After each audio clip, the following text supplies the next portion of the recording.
Hello, what's up? Today, we're going to work. We're going to work on some very funky eyes that need to be separated very funky. Oh, I didn't get a drink. Hold on, wait.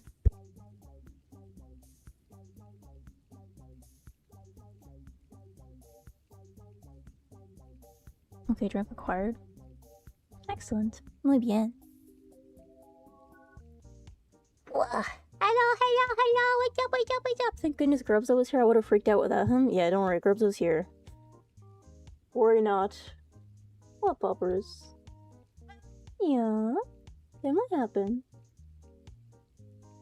I've started streaming, so the cats have decided that it is their time for attention. Yeah, I was... Okay, so... Full disclosure, I was like...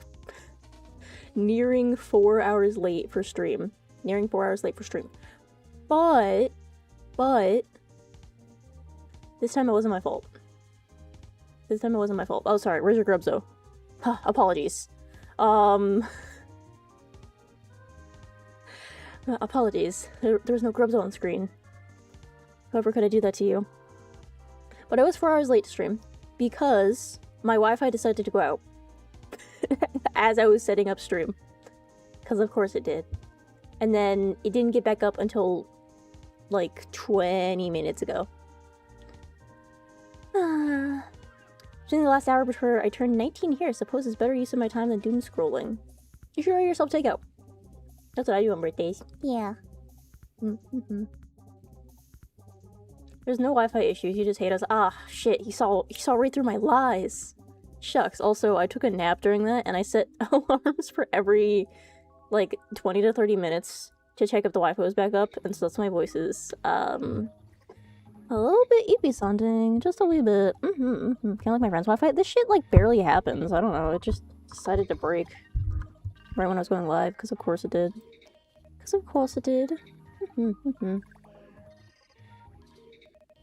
Ugh.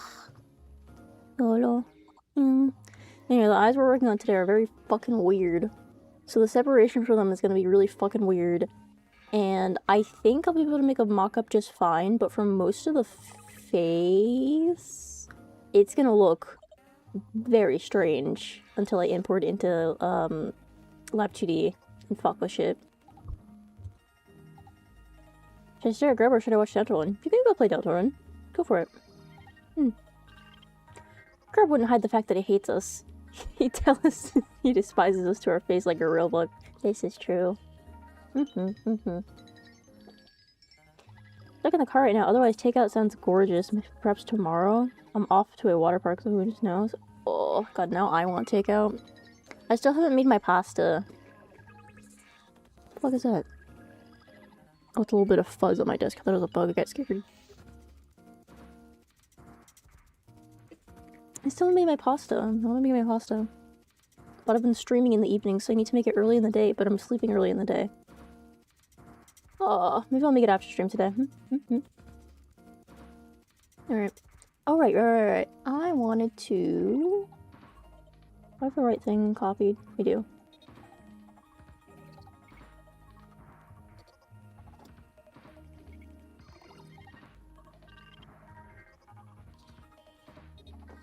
Bada bing, bada boom. We are less than 100 followers from 17k on Twitch. Wow, that's crazy. Scared of a bug? But you are a bug. Oh no, I wasn't scared. I wasn't scared of the bug. I was scared that there was bugs in my house because they're nasty. Because I had a really bad gnat problem for a while. Yeah, as soon as I got from my friend's house, all I heard was the hi, and he threw his phone. Yeah, sounds about right. People have said how they've opened my videos next to their family and they're like, oh, it's so embarrassing. You're not close with your family, they can't hear a hi and wow. Someone needs to be closer with their family. I say when I'm estranged from mine.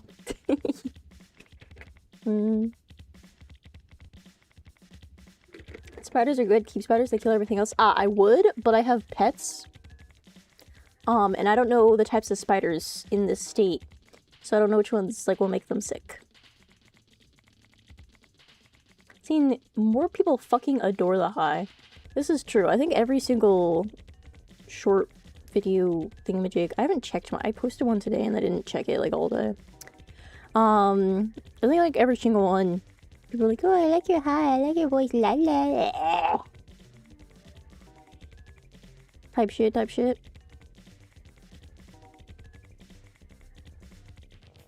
This isn't gonna be a Oh, what the fuck? Get the fuck out of me. How many of the 23 hours and 56 minutes and 4 seconds of the day do you sleep? I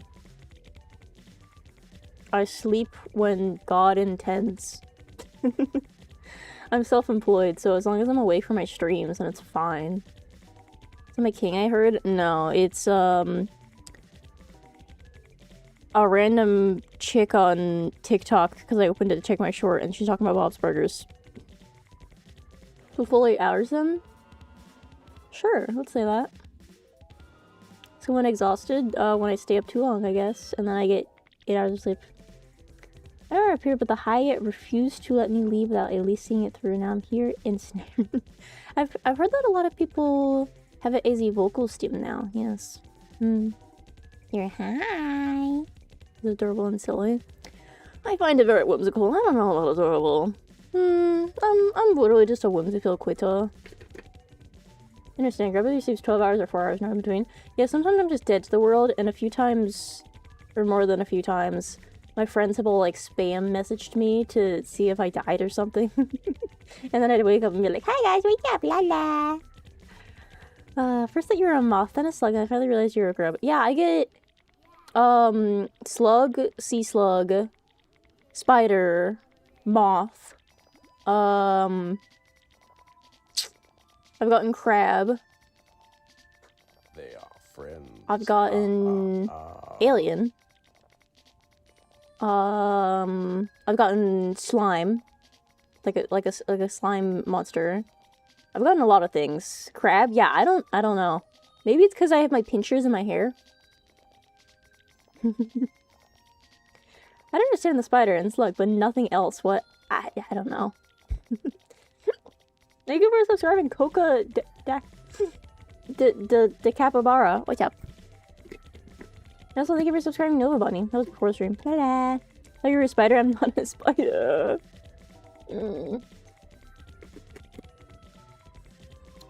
New model. Actually, okay, so new model doesn't. With new model, you're gonna look at it and be like, that's just Grub. Like, you'll still recognize me as the character, right? Disgusting freak. What the fuck? Mods ban that guy. Shit. Fuck. Always wondered if she can make grilled cheese. Well, I'm not a girl. I'm a dude. But yeah, I can make grilled cheese. My afternoon snack when I was in high school was like ham and pepper jack grilled cheese, because we had a waffle maker. It was like a Darth Vader waffle maker, so I used to make grilled cheese in the waffle maker. It was banging. Hair looks very petable. Petable, but not petable. I mean, you... Oh, I don't have it active. Hold on, wait. You can't do it, but the Twitch chat can. Ooh, I almost just turned on one of the redeems you guys don't get yet until a debut. Yeah.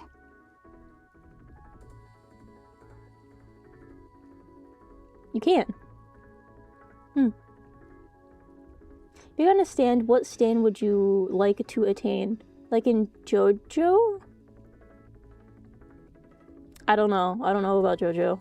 Hey Joe. Hey Joe. Hey Bo. Hey Bo. What stand is cool?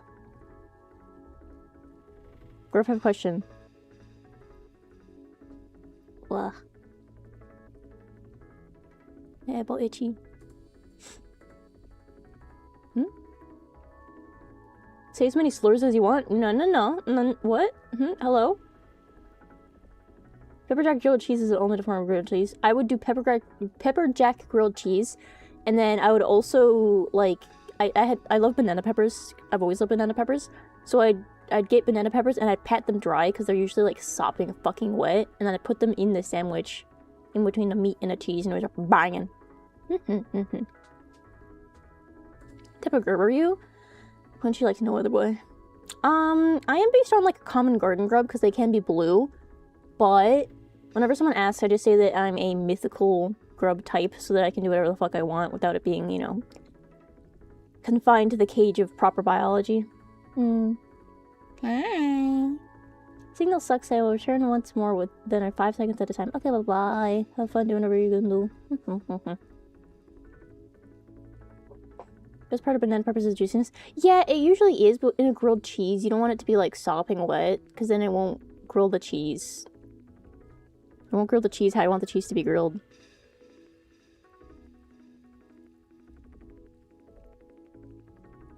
Alright, let me close all my silly little tabs. Donk, donk, donk, donk. Okay. Prepare my canvas real quick before I open it up for you lads to see. Hamburger? I had a hamburger 2 days ago. It was banging. Well, I think it was a cheeseburger. I think there was cheese on it. Hi, Grub. I got 2 questions to ask. 1, did you add something extra to your model that you made as a joke/troll? 2, do you have considered helium/funny high voice button to reward? I think that would require an OBS plugin for my microphone. And it wouldn't be automatic unless I got Mix It Up, which I don't use Mix It Up yet, as of now. I like things to be automated without like extra programs open. Because usually I have, you know, stream avatars, sometimes I'll have lurk bait. So I try to have the least amount of programs open. So listen to Blues Traveler John Popper. It's amazing on the harmonica. What do these streams consist of? Me working on my work I was paid to work on. Usually. Or it's just working on shit that I want to get done. So sometimes it's working on the customizer model that I've been working on. Sometimes it's working on commission work. Sometimes it's fucking your mom. I don't know. Would you use a stone mask from JoJo's Bizarre Adventure? You would be a vampire, you'd be allergic to the sun. I am allergic to the sun. Already.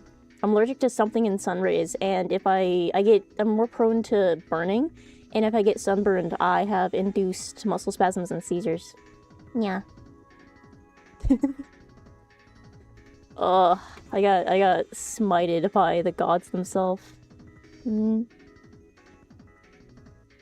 many inches underground do you live? Well, I don't live underground anymore, so I couldn't answer you that.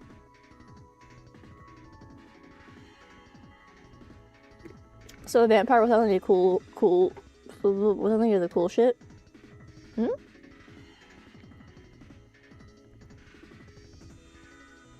do you mean light-skinned grub? I'm confused. Okay, actually, technically, yes. Technically, this model is darker than my actual character is, and you can see the tan lines. Which I can't get tan lines in real world. I never went outside as a kid. No, I did, and that's how I learned. That's how I learned that that happens. And then I stopped going outside as much, and I went outside during the night. I'm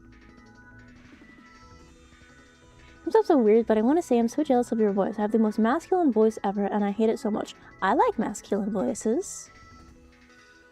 I'm alright with my voice, even like as a guy, and because I like being feminine, but I do like masculine voices. Grub used to work on golf courses. Motherfucker had to work in the sun. Yeah, I had a big ass hat that I would wear. And I used to build golf courses when I was young. Why not change my voice so as well? I've never done voice trainings. I don't know how it works much, but I can lead you in the direction of my friend. Zeph here wins. In the direction of my friend Zephyr wins. I can also link it in the YouTube chat for you guys. Shut up, me. Because she is a trans woman who has done vocal training, and I didn't know she was trans when I first met her because her vocal training really paid off. Hi. Hmm? Pinkun... Eh? I'm confused. My whole being a demigirl that makes me like masculine voices on me specifically less. Ah, that makes sense, that makes sense.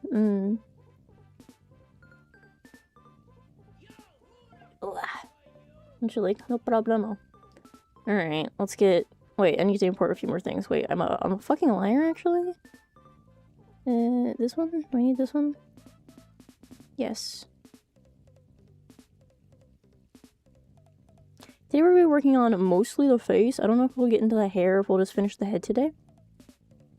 But I wanted to finish the face on stream so that... Let me actually go tell the client that I'm live.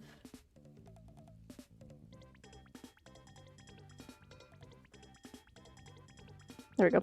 I want to finish on the stream so the client can see because they asked for that specifically. Thank you for subscribing. Tails0244 with Prime. Wow. If you are unaware, lads, if you have Amazon Prime, then you have a free Prime Twitch sub, and it's like a regular Twitch sub, where you can subscribe to someone for free as long as you connect your Amazon account to your Twitch account. It doesn't have to be me. Just go subscribe to whoever you watch the most so you don't get ads. Your stand would be Cheap Trick, Notorious, Big Goo Goo Dolls, or Heya because you're a freak. I don't know who any of those people are, but I take this as an insult. Do you like pizza with your favorite toppings? Someone asked this yesterday, actually, too. Are you the same person? Whenever I get pizza, I get buffalo sauce instead of marinara. I get grilled chicken on top. I get spinach and banana pepper. Sometimes jalapeno.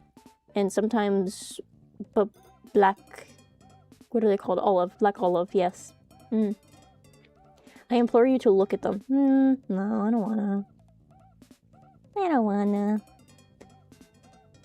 For some reason, my YouTube chat translates Obama to my father.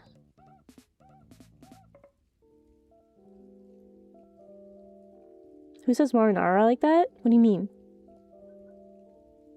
How do y'all say it? Wait a minute.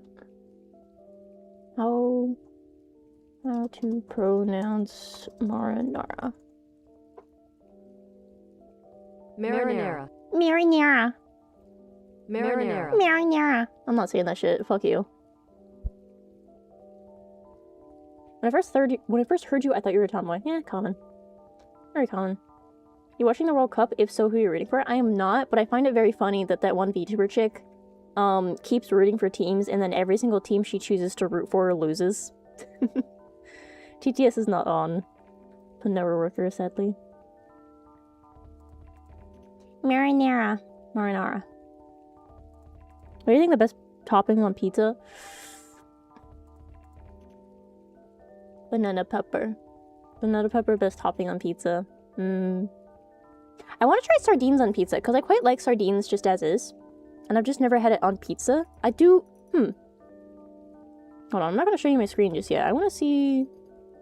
Do I have Domino's near me?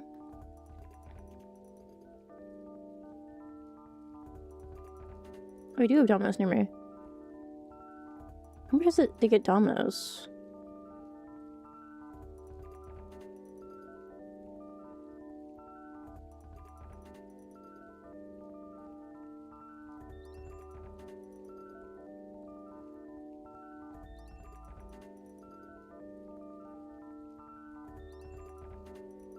Okay.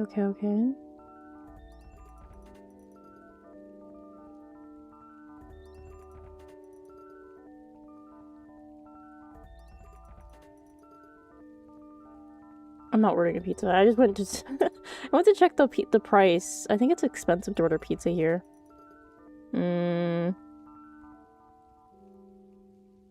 Wait, they don't have buffalo sauce as the base. What the frig? They have honey barbecue. Do honey barbecue and then put buffalo on the top. I'm not ordering a pizza. I just got groceries. Bug is gatekeeping? What do sardines taste like? I don't know. Fish? It tastes like canned fish. It tastes like a different taste than tuna, but it's just still canned fish.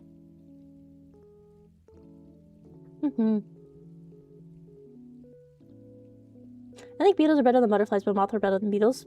Okay, that's your opinion. Moths are cuter. Riddle me this, butt man. What about...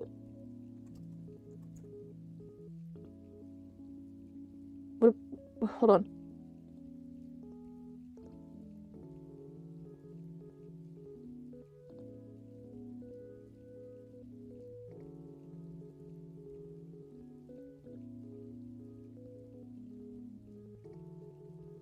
Oh my god, Jesus, Google, stop it. Google's doing like the Google search thing.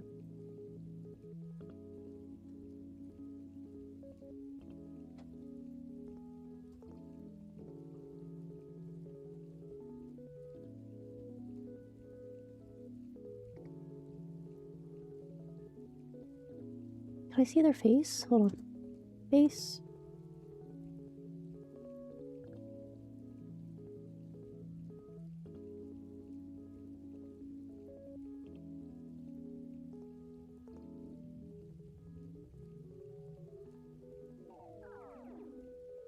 Riddle me this, butt man. What about this guy?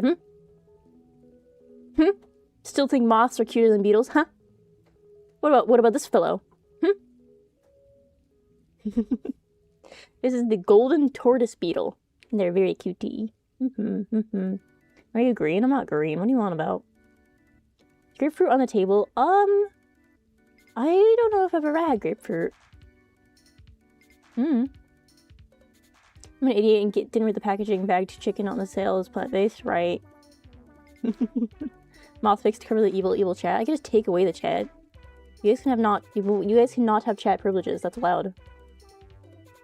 I can decide I don't want you on the screen anymore.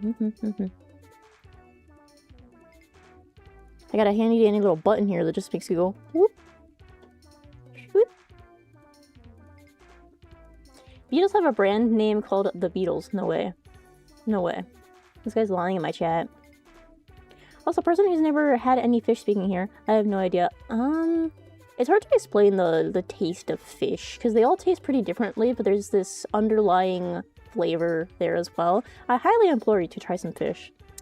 Yo, dear vomitgrub, have you ever thought about playing game series Alan Wake? I love the music from the game. It's overall pretty good story. Right now we're playing Still Wakes the Deep, which we'll return to that tomorrow. And there will be rules tomorrow.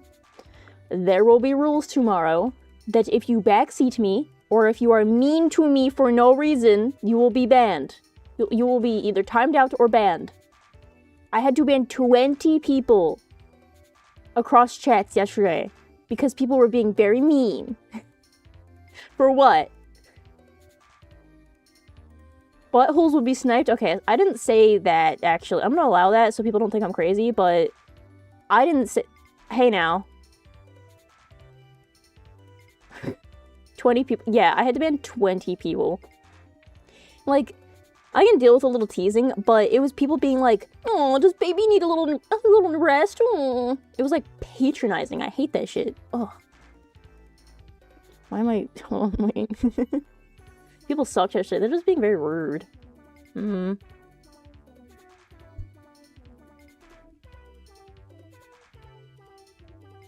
Was a zoom necessary? You want to go over there? Oh, it doesn't really capture Grub, though.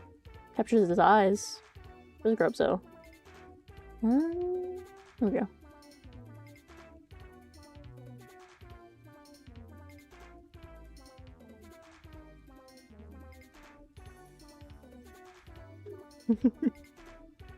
I gotta get proper art of Grubs, though, so it's not just the PNG.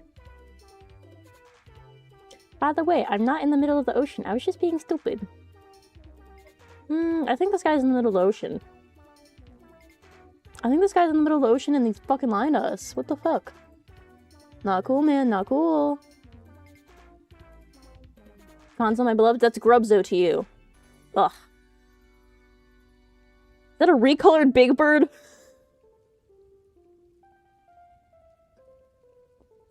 No, it in fact is not a recolored Big Bird. Actually. South Park or Family Guy? Late South Park, early Family Guy. Legally distinct Grubzo. Exactly. Did you see the speed phase? No, I'm gonna shock him out. your favorite fruit? I really like mango with tahini on it, but if it's just like straight up fruit, then I guess Honeycrisp apple. Maybe star fruit, but I haven't had it in so many years.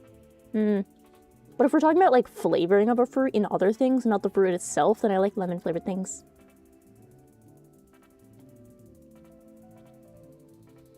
Tahini peak connection? Dude, I can't...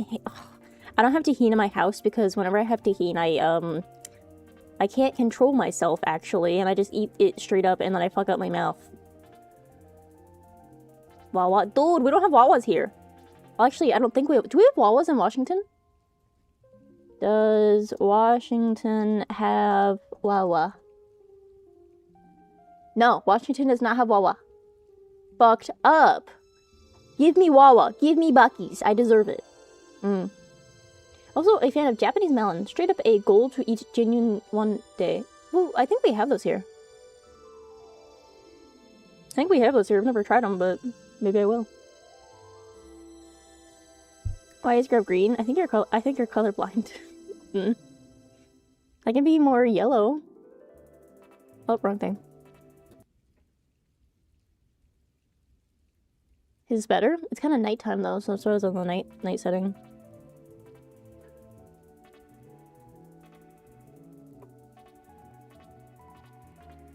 Do you fuck with Careless Whisper?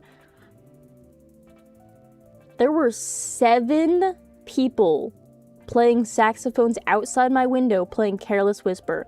And I have a picture, but I can't show you because it has my street in it. But I sent it to Bo and I was like, what the fuck? Hello? Green grub when? Hold on.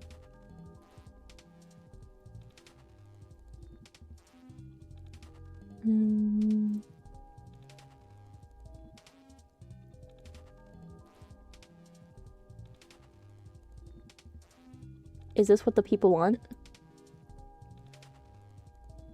Is this what the people want? Is this it?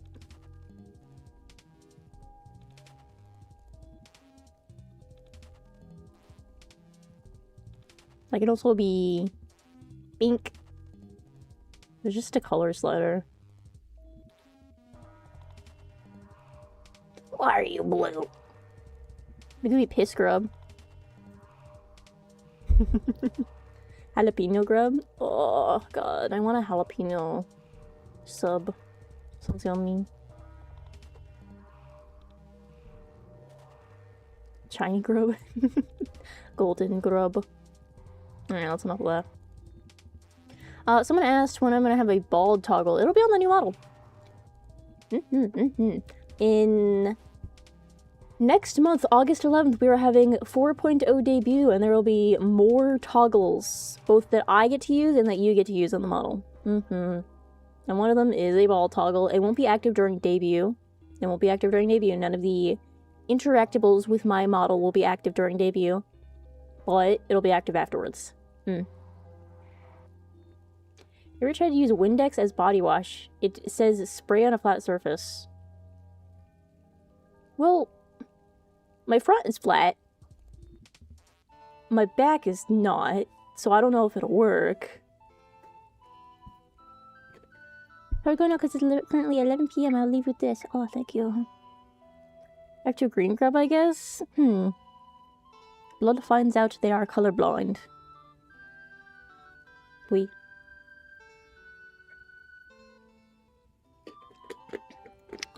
Would be nice if we have RGB grub. I technically could set that up, but it would be as an idle animation, and it would interrupt my regular. Okay, I guess I could make it so it didn't, but I don't wanna. I don't wanna. Oh shit! Let me. One last thing I need to check before we start actually working. I have packages that are supposed to be delivered. Have any of them been delivered?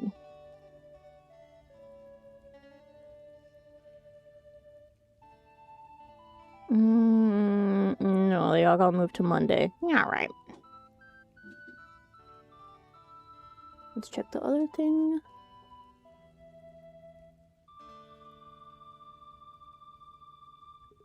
Okay. Boobs? No way. Give us random fact today, Green Grub. Did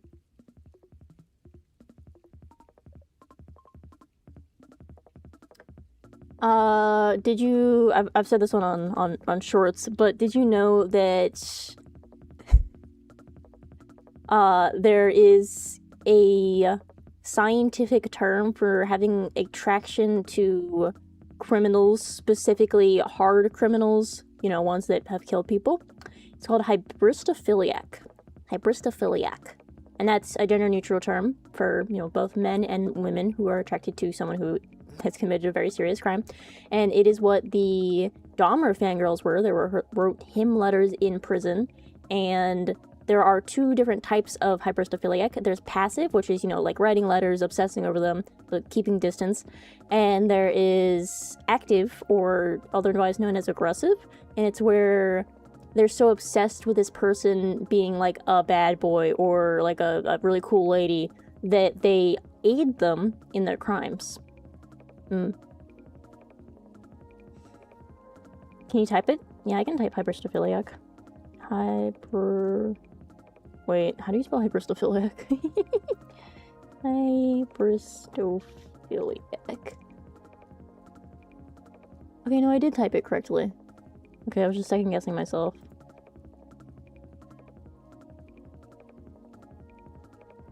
There you go. Make a scientific name for romantically loving lights at this point. There probably is one. There's also a scientific name for the... There's a scientific name, and it's scientifically recognized that cannibalism can be a fetish. Is it a morally correct fetish? No, but it does have a name. Love cannibalism as a part of character stories.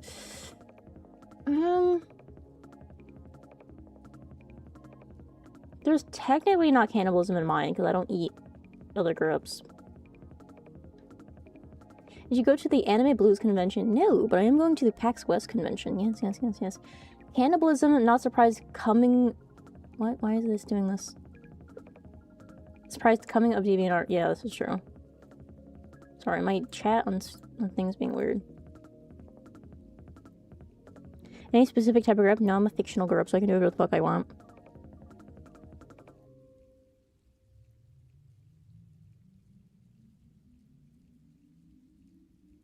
Alright. Grub think. It is time to work. Whoa, why is that over there? What the frig?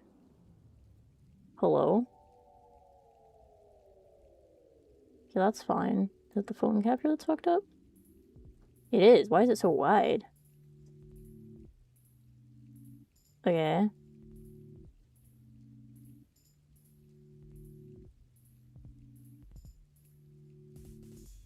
Weird. My shit got fucked up.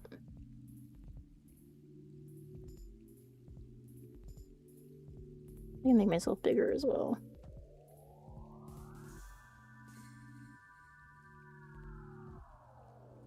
There you go. Happy to be back. Okay. Why are people talking about cannibalism? Now I'm crying because I was talking about cannibalism. Anyway, you guys want to listen to Dinosaur Documentary? Because we're going to listen to Dinosaur Documentary. You don't have a choice. Get out of here, Grubzo. And turn off the bug music. To become fossilized is such an extremely rare thing. Very loud. That we can only dream it will happen to one of us. So unsurprisingly, fossils are, relatively speaking, quite uncommon. However, at the end of the day, Earth has still seen tons of life come and go. I mean, after all, right at this very second, quintillions of animals are sharing the planet. It's a little loud, isn't it?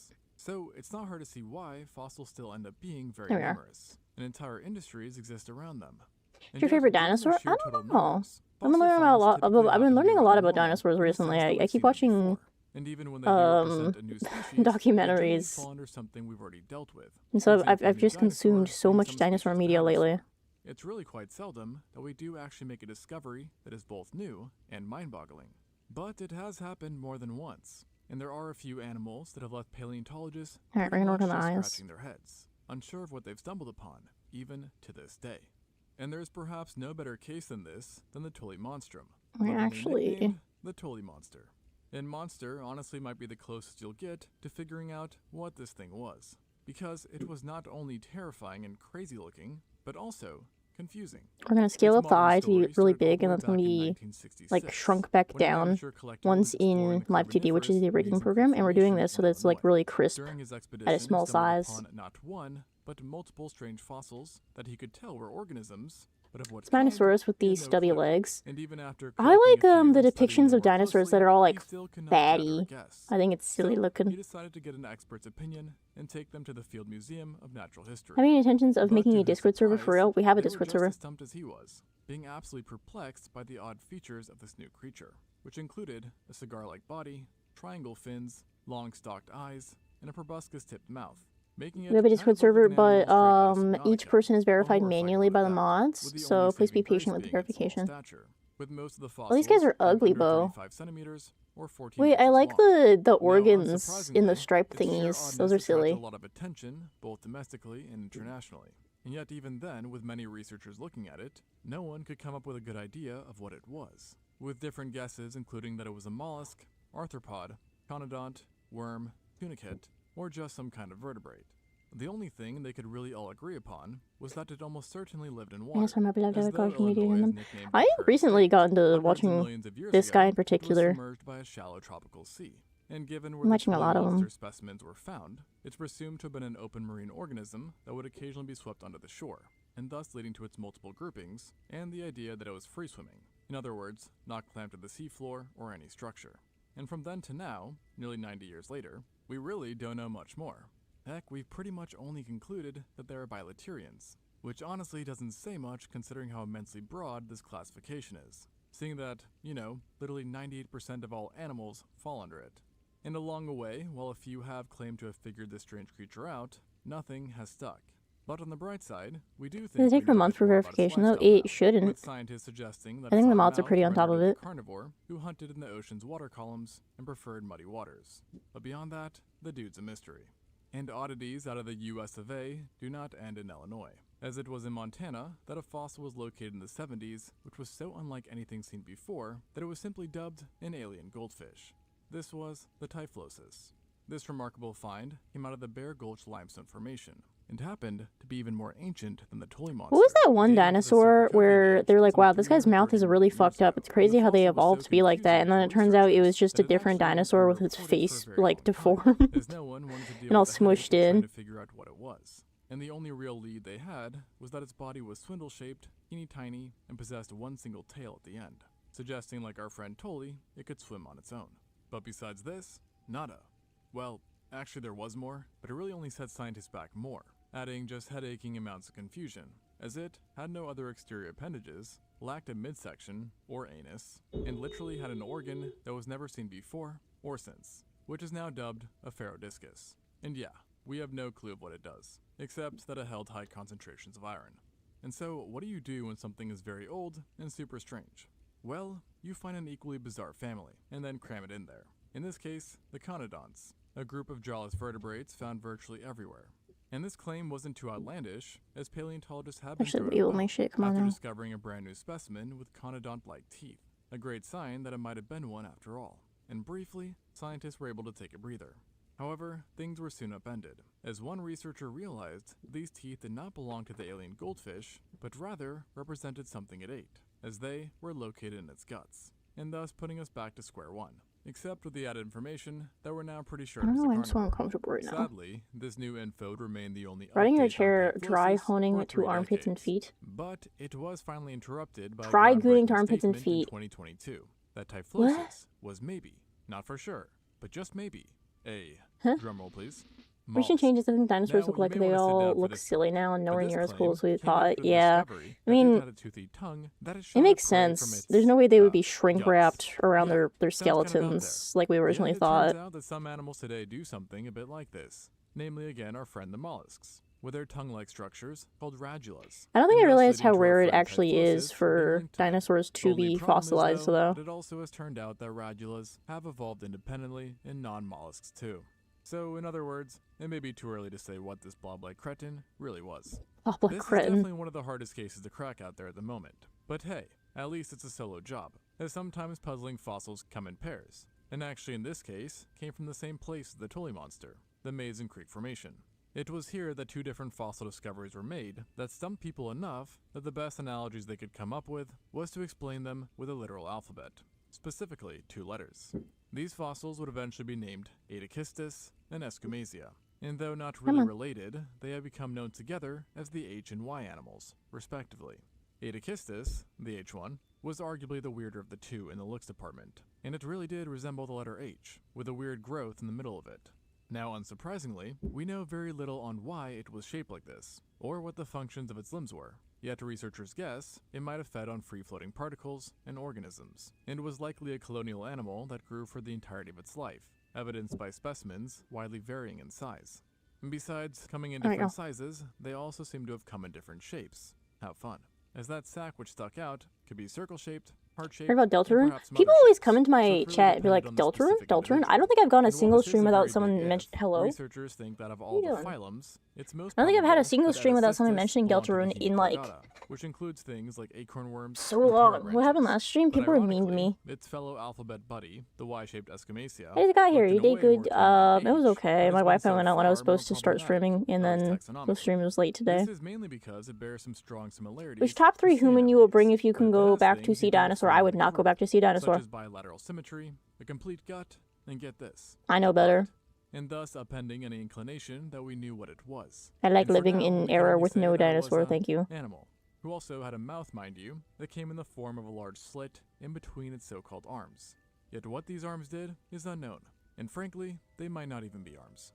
But something we do know is that less than 20% of you guys are subscribed. So if you made it this far, show some love, then drop us up. If you haven't pieced it together yet, the Cambrian was a weird time. But somehow there was a period that had it bested, and contained life so problematic that researchers simply ended up grouping them all together, and that is the Ediacaran biota.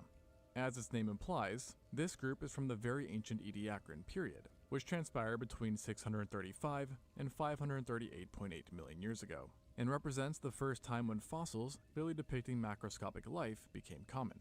Many weird and basically unknown things lived during this time, but one of the watch it stranger together? genera What? to emerge, which is We saying used to something, pre-record was a Deltarune thing at this that I can only point. describe as I'm not looking gonna play like an Elden Deltarune. Ring's boss if it was a tree made of I've seen flesh, Jurassic Park. which I might know actually better.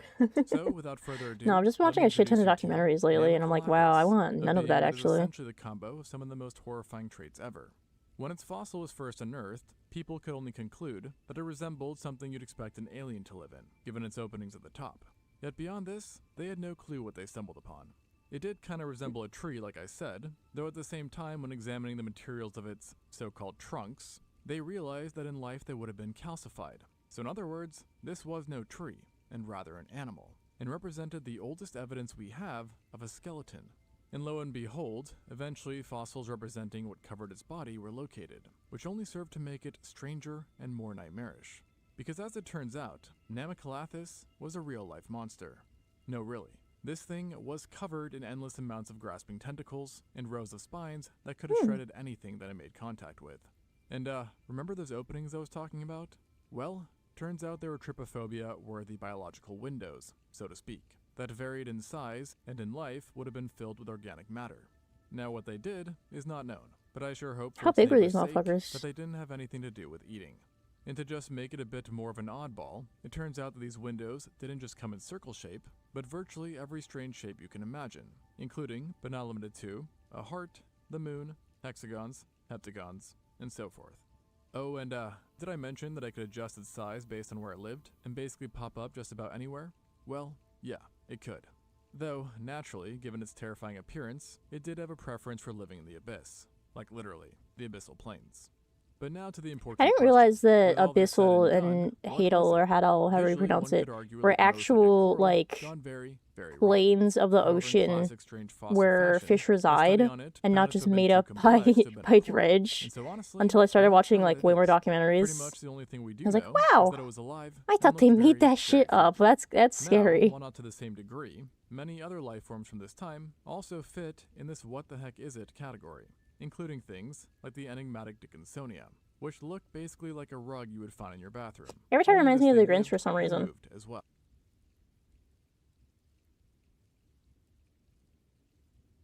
Alright. And funnily enough, there were actually a lot of The strange Aquarium's mapped correct. Yes, animals we're from currently this playing time, Still which Wakes we the still Deep, haven't figured out, like which will Venia or resume Stravinia. tomorrow. In fact, there were so many that we've ended up just grouping them together in a single proposed phylum, the Proarticulata.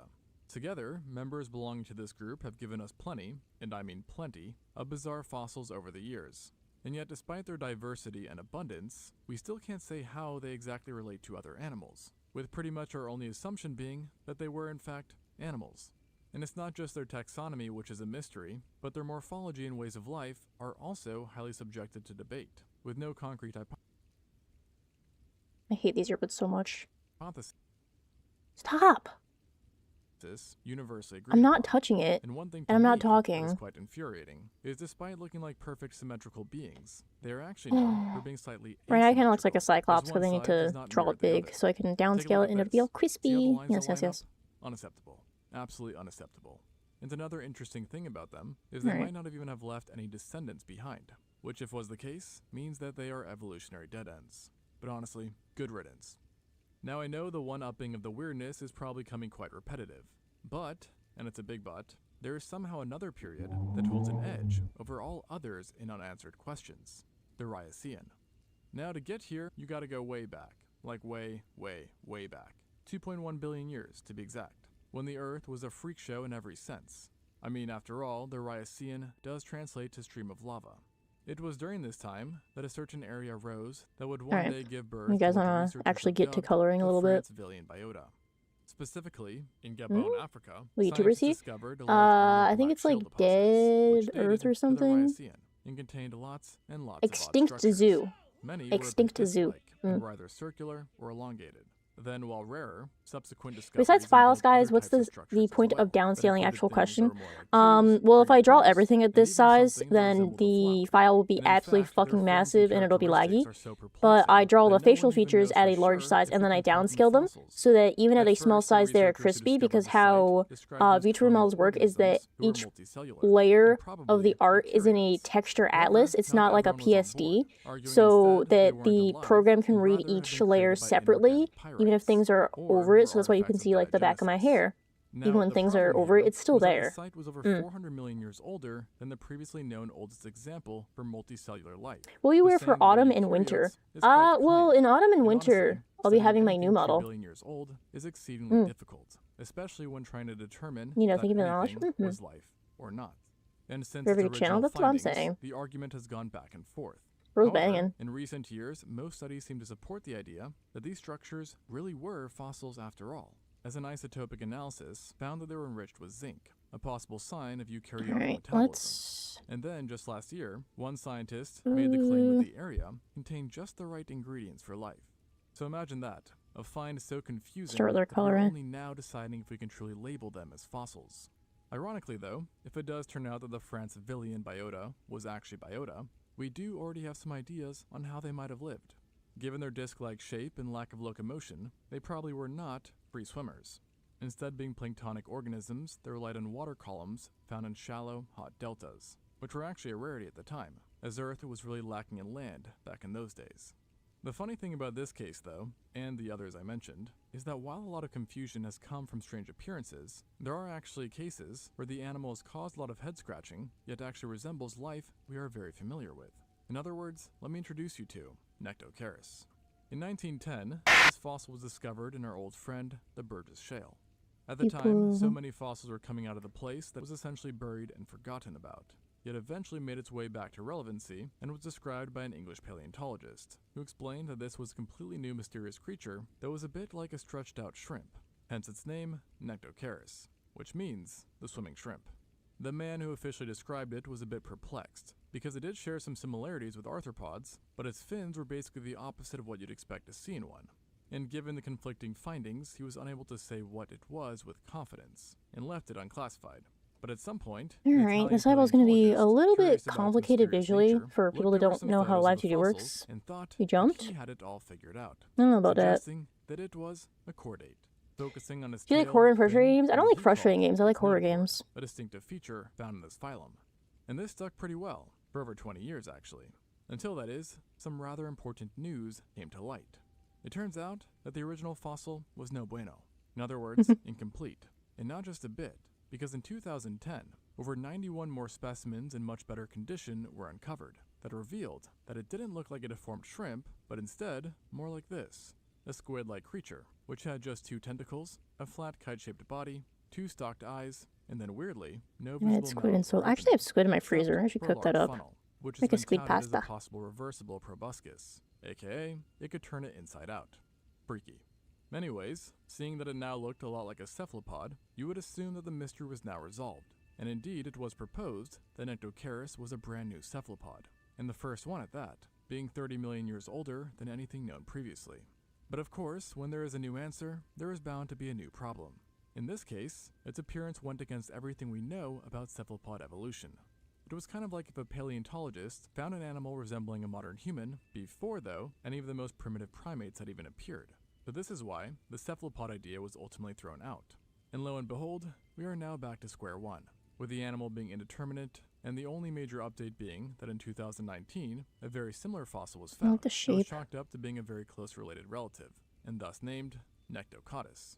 And together, the two have created the controversial and currently homeless family, the Nectoceratidae. The homeless family. So, to wrap it all up, fossils, life, pretty confusing sometimes. Thanks for watching, and until next time on Extinct Zoo.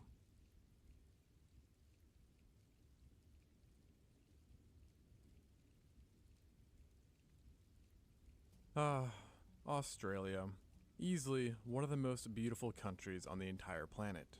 You've got white sand beaches, meandering rivers, sprawling savannas, and tropical forests, making it a true nature paradise. And yet, there is one teeny tiny problem, which is that all of these beautiful places are inhabited by about the most messed up animals nature currently has in its arsenal, ranging from venomous everythings to giant predatory reptiles and fish. I don't like it over here. A limb or two with ease. And while not exactly apocalyptic, Australia does have more animal deaths than even the USA, despite having 13 times less people and having a significantly higher level of healthcare for the average person. Therefore, if you ever take a vacation down under, just be a little mindful of where you step or swim.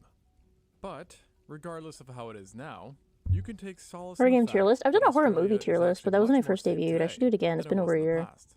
As through time, it seems to have followed the rule where Try the farther Bloodborne you next go stream. back, It will the scare more the messed crap up out of you, everything and I will becomes. not be doing And I do Bloodborne. mean Game's too everything. difficult.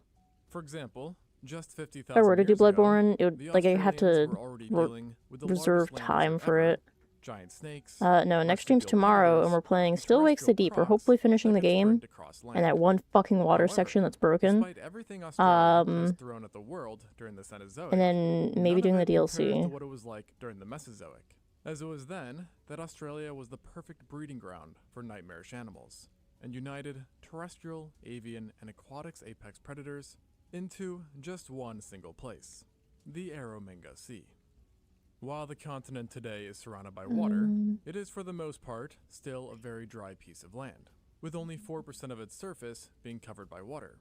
Yet during the late Cretaceous, it was the opposite story, as at certain times, over 50% of the landmass was submerged by the Aromanga Sea, a vast ancient inland sea that had profound impacts on Australia and its wildlife.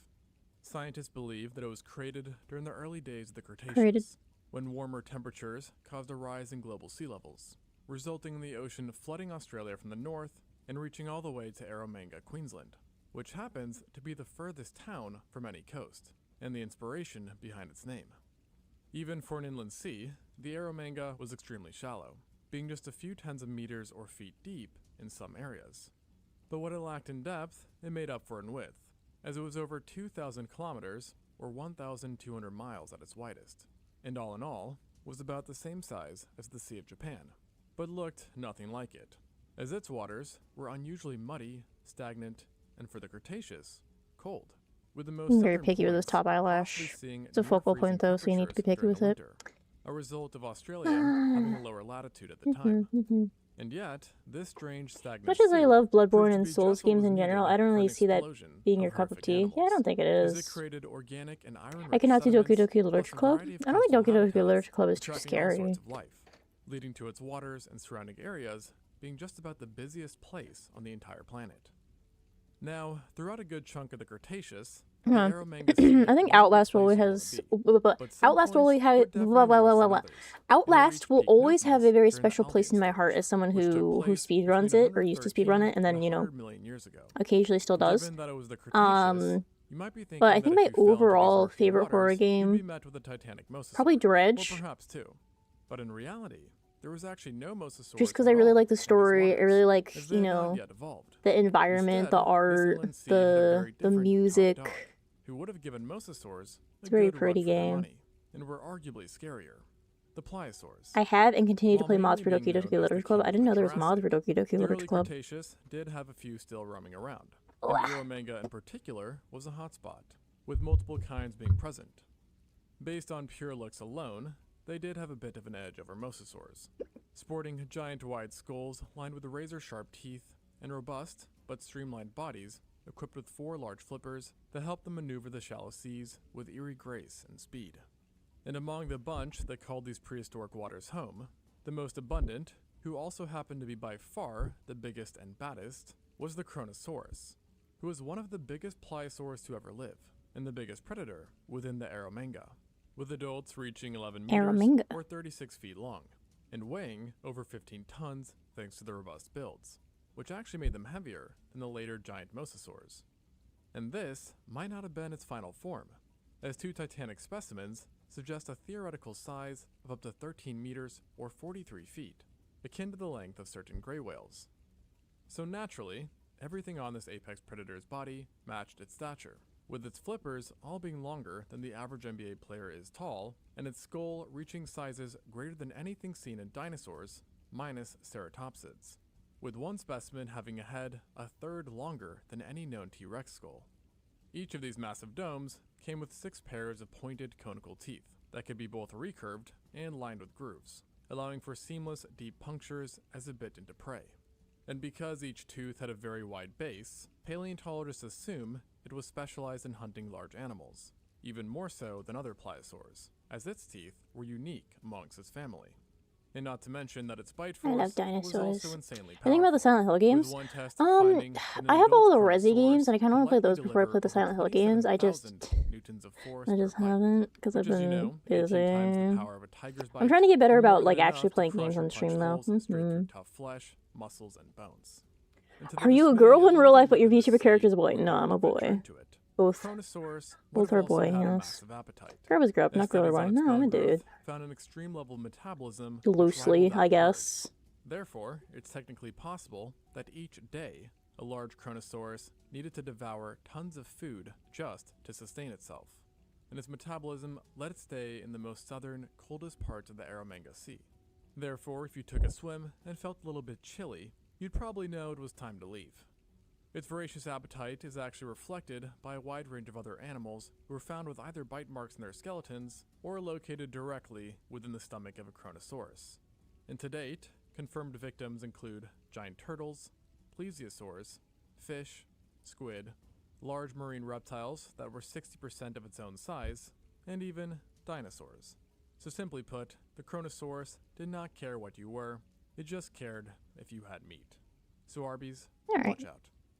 But its intense need for flesh I think I want the ultimately Flash Tail to created go a lot more about Flash problems too. than it solved, with researchers noting that it had a very high juvenile mortality rate, with most specimens being immature and showing signs of cannibalism, which thus leads to the conclusion that the Kronosaurus's main obstacle might have been itself. The most prominent example of this was a 6-meter or 20-foot teenager, you could say, that was found with an eaten head. And I mean that literally, as the rest of its body was nowhere to be found. This kind of behavior has led some to think of the Kronosaurus as a croc-like animal behaviorally that attacked virtually anything that it came across. So think modern saltwater crocs, but much, much bigger. But how much bigger, you ask? Well, let's ask. There we go. About 23 times heavier. And now you're probably wondering, what was that? Well, let's ask that too. There you go again. This is Aria, Opera's built-in AI tool designed to simplify your browsing experience. Shut up.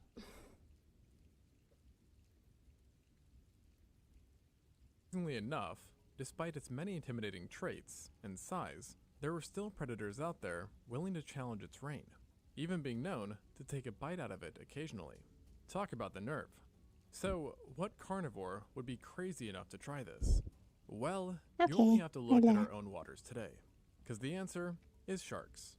Like some areas now, the Eromanga Sea was riddled with sharks. Does someone take a bite out of your antenna thing? Yeah.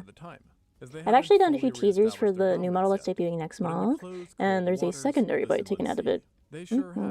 I've slowly rendered my model more and more like candy. The most successful and Your voice is so girlish. How do you even do that voice? Do you practice it or you burn actually? That's just how my voice is. Who, as you may know, are doing It's just how my voice is. They are typically characterized by possessing 2 dorsal fins, an anal fin, 5 gill slits, we need to technically do 2 and it's not unusual for these sharks different pupils, and then we're gonna have a invisible mask. Which means fish of prey. And their aggressiveness is further demonstrated by a Chronosaurus specimen that bore shark-shaped bite marks to its mandible. These particular set of bite marks were not fatal, and the victim in question was on the smaller side, meaning that sharks may have preyed upon the king in its youth. And sure enough, there are multiple young Chronosaurus specimens with shark bite marks on them. And it wasn't just the king that got nipped, as many large fish have also been found partially devoured by prehistoric jaws. And among the perpetrators in this bloodshed, the most guilty was a type of Crotoxorhina-like shark, which is terrible news if you know anything about the contemporary Western Interior Seaway, as then you'd understand that Crotoxorhina was an absolute monster, reaching Goliath sizes and being capable of staging strikes at over 70 kilometers or 43 miles per hour, using its giant razor-sharp teeth to cause catastrophic bleeding and trauma.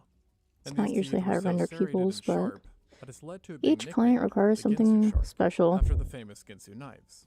And while the Australian version might not have been the same Crotoxorhina species from America, it could still be a sister species or a closely related family member, and was, in true Australian fashion, even deadlier, having similar, albeit longer teeth, and growing to be larger, with matured specimens hovering around 9 meters or 30 feet, while weighing over 6 tons, meaning it was one of the largest sharks to ever live, period, and makes the great whites of Australia today look like child's play.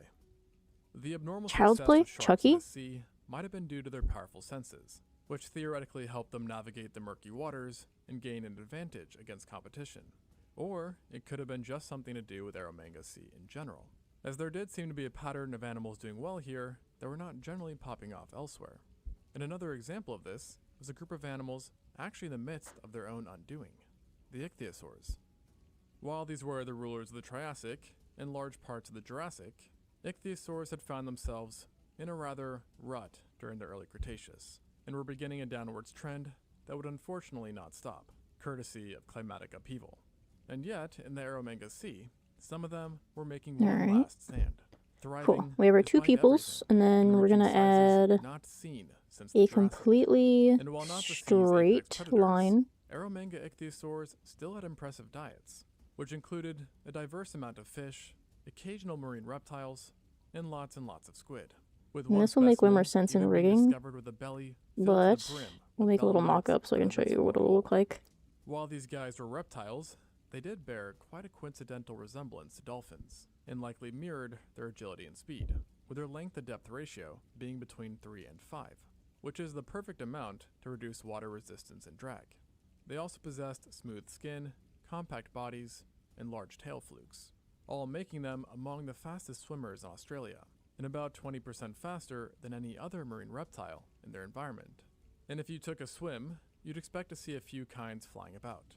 But it was one genus in particular that was on top, the Platypterygius. This genus was by a landslide the most common ichthyosaur, and made it big, specializing in deep diving, where it used its large eyes and toothy curved snout to pick off prey with ease. And for its level of speed, this creature was impressively huge, measuring over 7 meters or 23 feet, providing it a certain degree of defensive and offensive prowess against smaller and medium-sized animals. And though its teeth were designed mainly for softer prey, its size did allow for some bigger mouthfuls, like large protostegid sea turtles and even dinosaurs, specifically birds, as an Onontius was found within one stomach. However, its size did not come without risks, as it did bring the unwanted attention of true giant killers, like the Kronosaurus, with specimens being occasionally killed and partially eaten by them.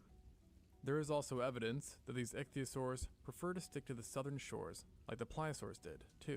If I want more warm shadow, because usually I do like purples, but maybe we want to have ever lived. So, as you can see, more of a brown. Omega achieved quite a reputation through its own giant creatures. However, like Australia today, the prehistoric waters didn't only nail down massive monsters, but also perfected those that were just downright hard to look at. And the best example of this were non-shark fish, who for the most part were actually pretty normal, with many kinds of halicomorphs, elapomorphs, albiliforms, and aspidarhynchids calling the sea home. But a couple of times, the fish went off the deep end, literally and metaphorically, in terms of look.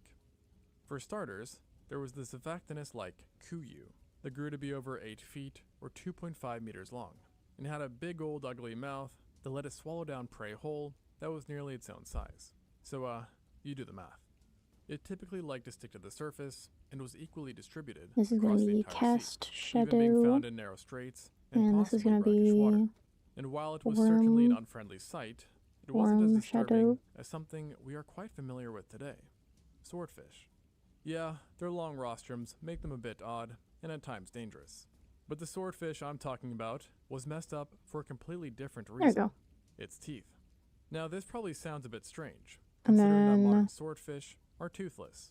But in Cretaceous Australia, this one's going to go they in were here. swimming dental abominations. And before getting ahead of myself, I should clarify that the swordfish I'm referring to were swordfish-like, not real ones, instead belonging to the now extinct Pachycormiform order. The one in Australia was specifically the Protosphaerina, who possessed teeth eerily similar and we're going in to select the design, with white. flat blades, and were perfect for cutting, while being just as long. Duplicate that layer we just made so it only shows on top of the white without clipping needed. And this was a this, dinosaur. Another odd thing about need a this little fish demo of how this was its works. rostrum, which was reduced in length.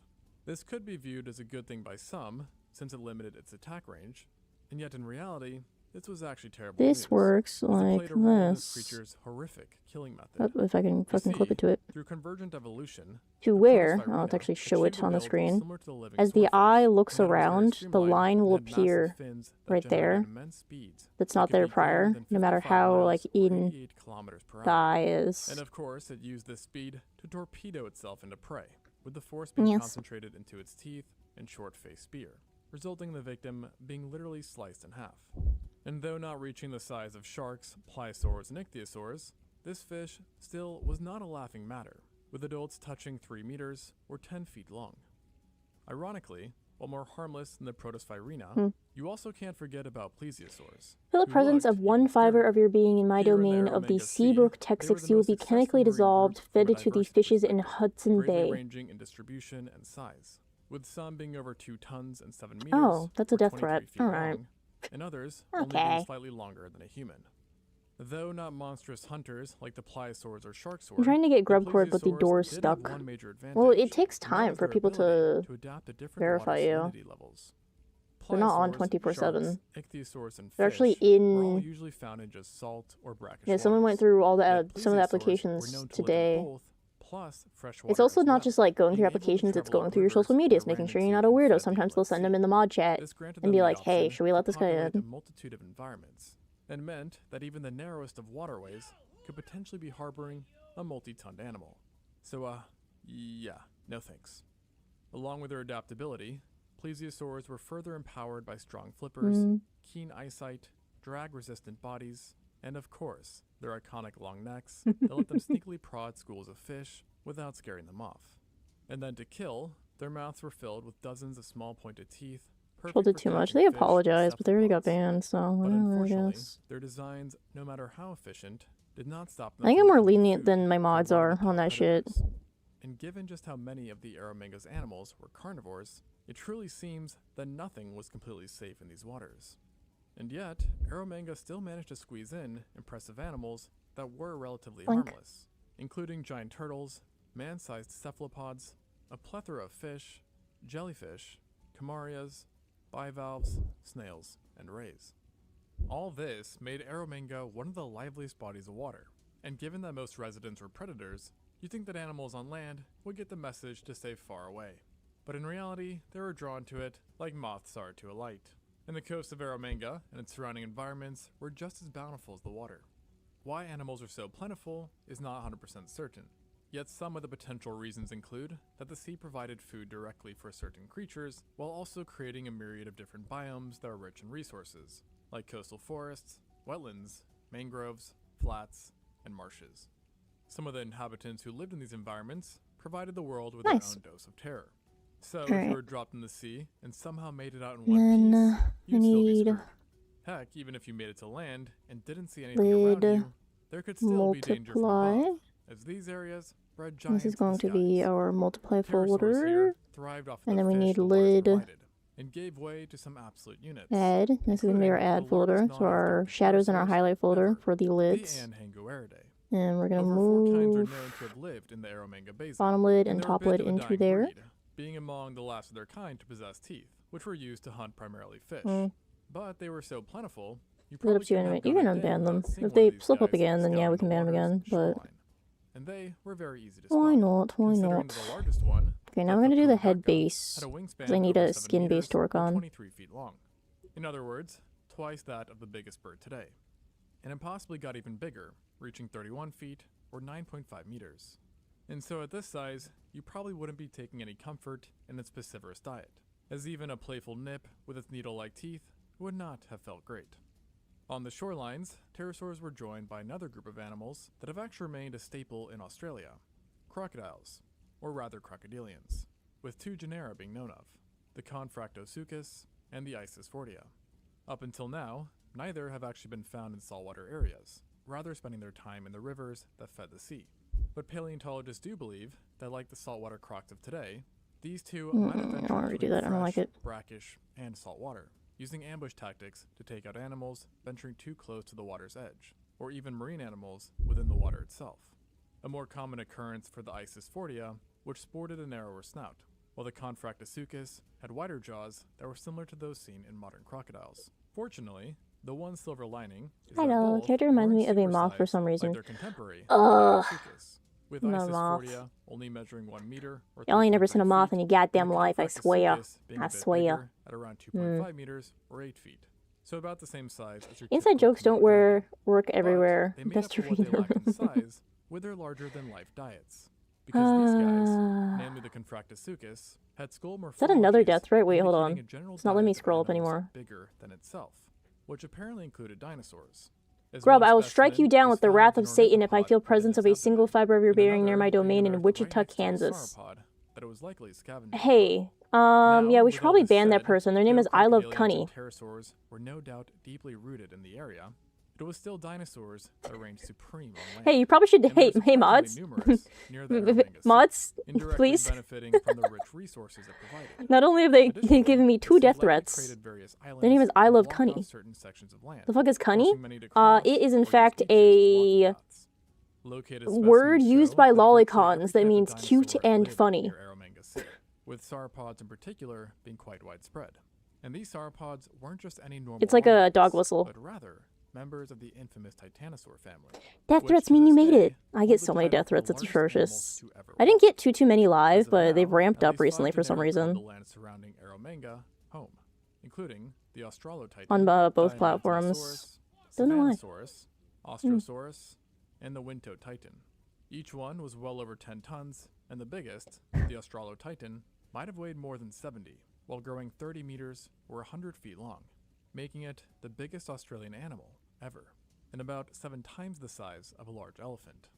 These absolute units likely fed on the trees and foliage provided by coastal forests, and based on fossil locations, typically stuck by rivers. I don't know why I'm like being so precise. I'm just gonna fill this thing in anyway and then clean up the edges. For a sauropod to die close enough to the sea that it eventually I also have to adjust his hair. I think I need to lower his hairline to like here. They may have played a huge role in underwater communities, acting a bit like a prehistoric whale fall. And tracks further suggest that groups often walked along the coast, frequently bringing them into close proximity with aquatic life. And sure enough, even Kronosaurus, sharks, and plesiosaurs yeah, Rose hairline was a little too up. Relatively close to sauropod skeletons.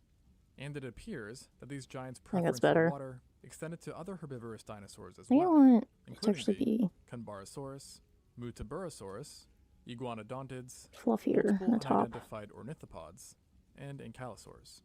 Now, sure, these dinosaurs aren't the most scary or dangerous, but they were hit a little more rounded rather than the flat. You'd want to provoke. And yeah, that's way better. By no means alone, as you did, of course, have meat-eating theropods that prowled the coastlines as well. And they were regrettably the worst kind possible, the Megaraptorans. If you've seen I think it was actually a bit odd username. You know why I say the worst. And if you haven't, you should. But here's a little refresher. I don't know. Lolicons are weird idiots that a giant sickle claws do shit like that. Feet, but their hands. That in combination with giant powerful arms allowed Megaraptorans to essentially become Freddy Kruegers, slashing and impaling prey, which they would then literally eat like skewered kebabs while alive. Oh, and don't forget that they also had extremely hollowed bones that made them much lighter than they should have been, resulting in them essentially being the cheetahs of their time. Just Alright, let's see here. Horrifying. And of course, in true Australian fashion, there couldn't be only one Megaraptoran.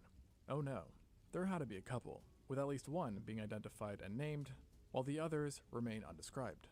The classified genus, let's clean up this edge. Australopithecus, meaning southern hunter, is coincidentally the biggest Australian theropod known thus far, weighing around 310 kilos or 680 pounds, and reaching 6 meters or 20 feet long.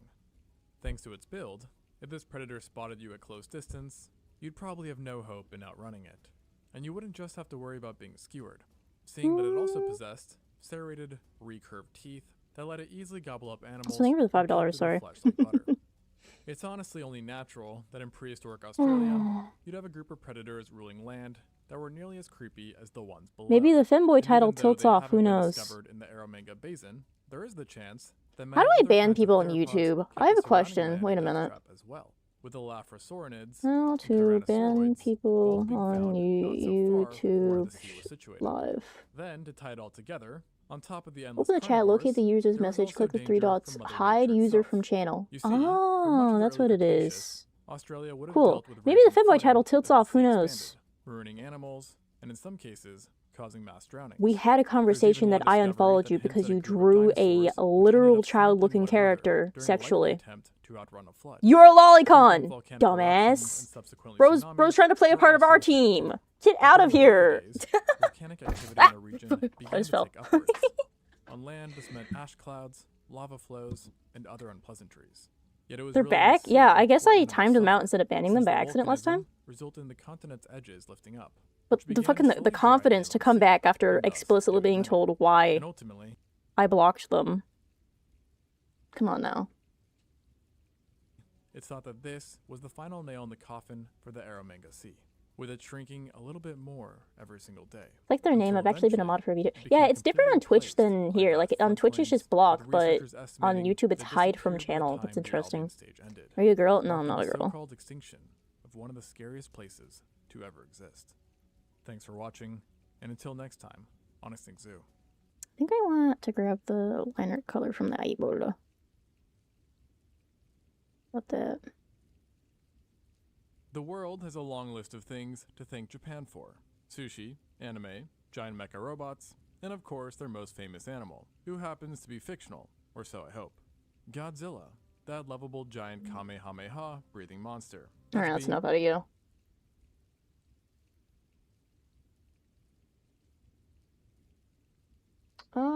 Let's listen to the true crime.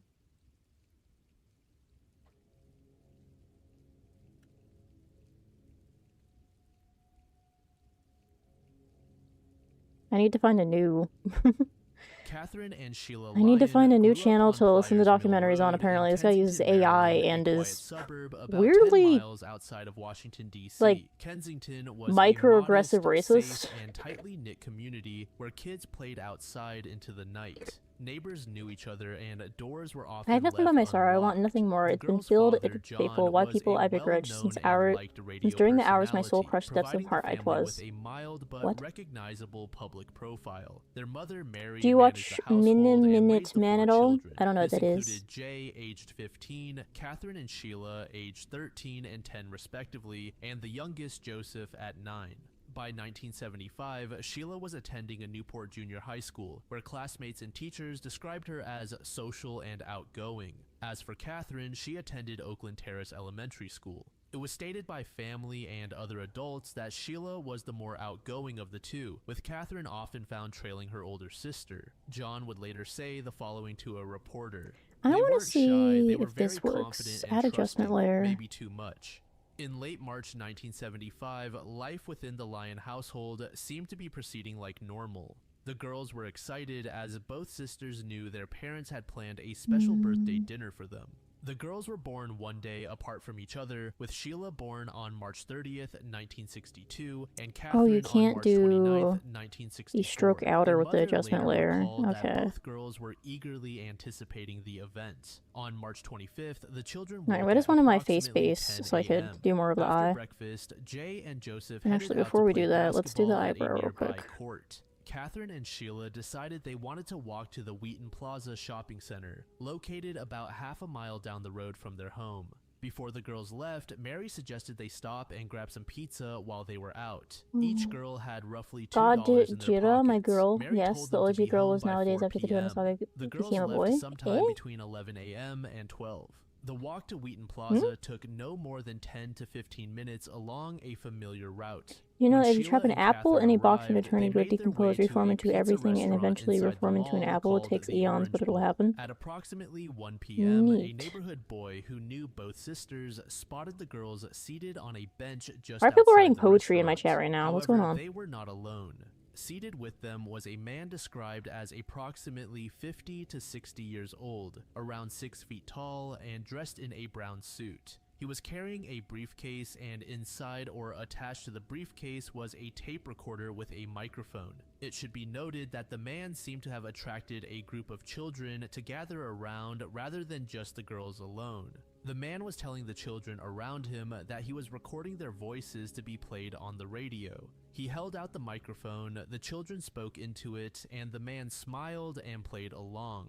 Sheila reportedly giggled upon hearing the man say he recorded people's voices for the radio. The witness who observed this scene provided a detailed enough description that 2 separate composite sketches would be created. This man became the central focus of the investigation for the next 4 decades, known to detectives and the public alike simply as the tape recorder man. But there was a second witness and a second person at the mall that day, and her account told a different story entirely. I'm sure there are a ton of you guys who are just like me and constantly push off Shut booking up! Oh my god. a younger male who had positioned himself near the restaurant and was staring with intensity at Sheila and Catherine. In fact, Danette noticed that the man Why had do been YouTubers staring like at her do own group not long undisclosed earlier. He ads? was lingering and following at a slight distance. The staring Like I was get so they're like, oh, this is video persistent and sponsored by so and unsettling so. that one But if of you go into a Danette's video friends and it's not finally marked snapped at him. as This a did little to sponsorship, deter the I man feel as he if that is continued to watch the undisclosed. girls. No. Danette was later quoted saying he was just beaming on them and walking too close to them. It caught the Socrates eyes. reincarnated I as didn't say anything to lactose them, beverage but I said milkshake. to him, Socrates "Take was a picture. poet, It dummy. lasts longer." That's I knew inaccurate. there What was are we something going on wrong with about? him. What I do knew we... he was a creep.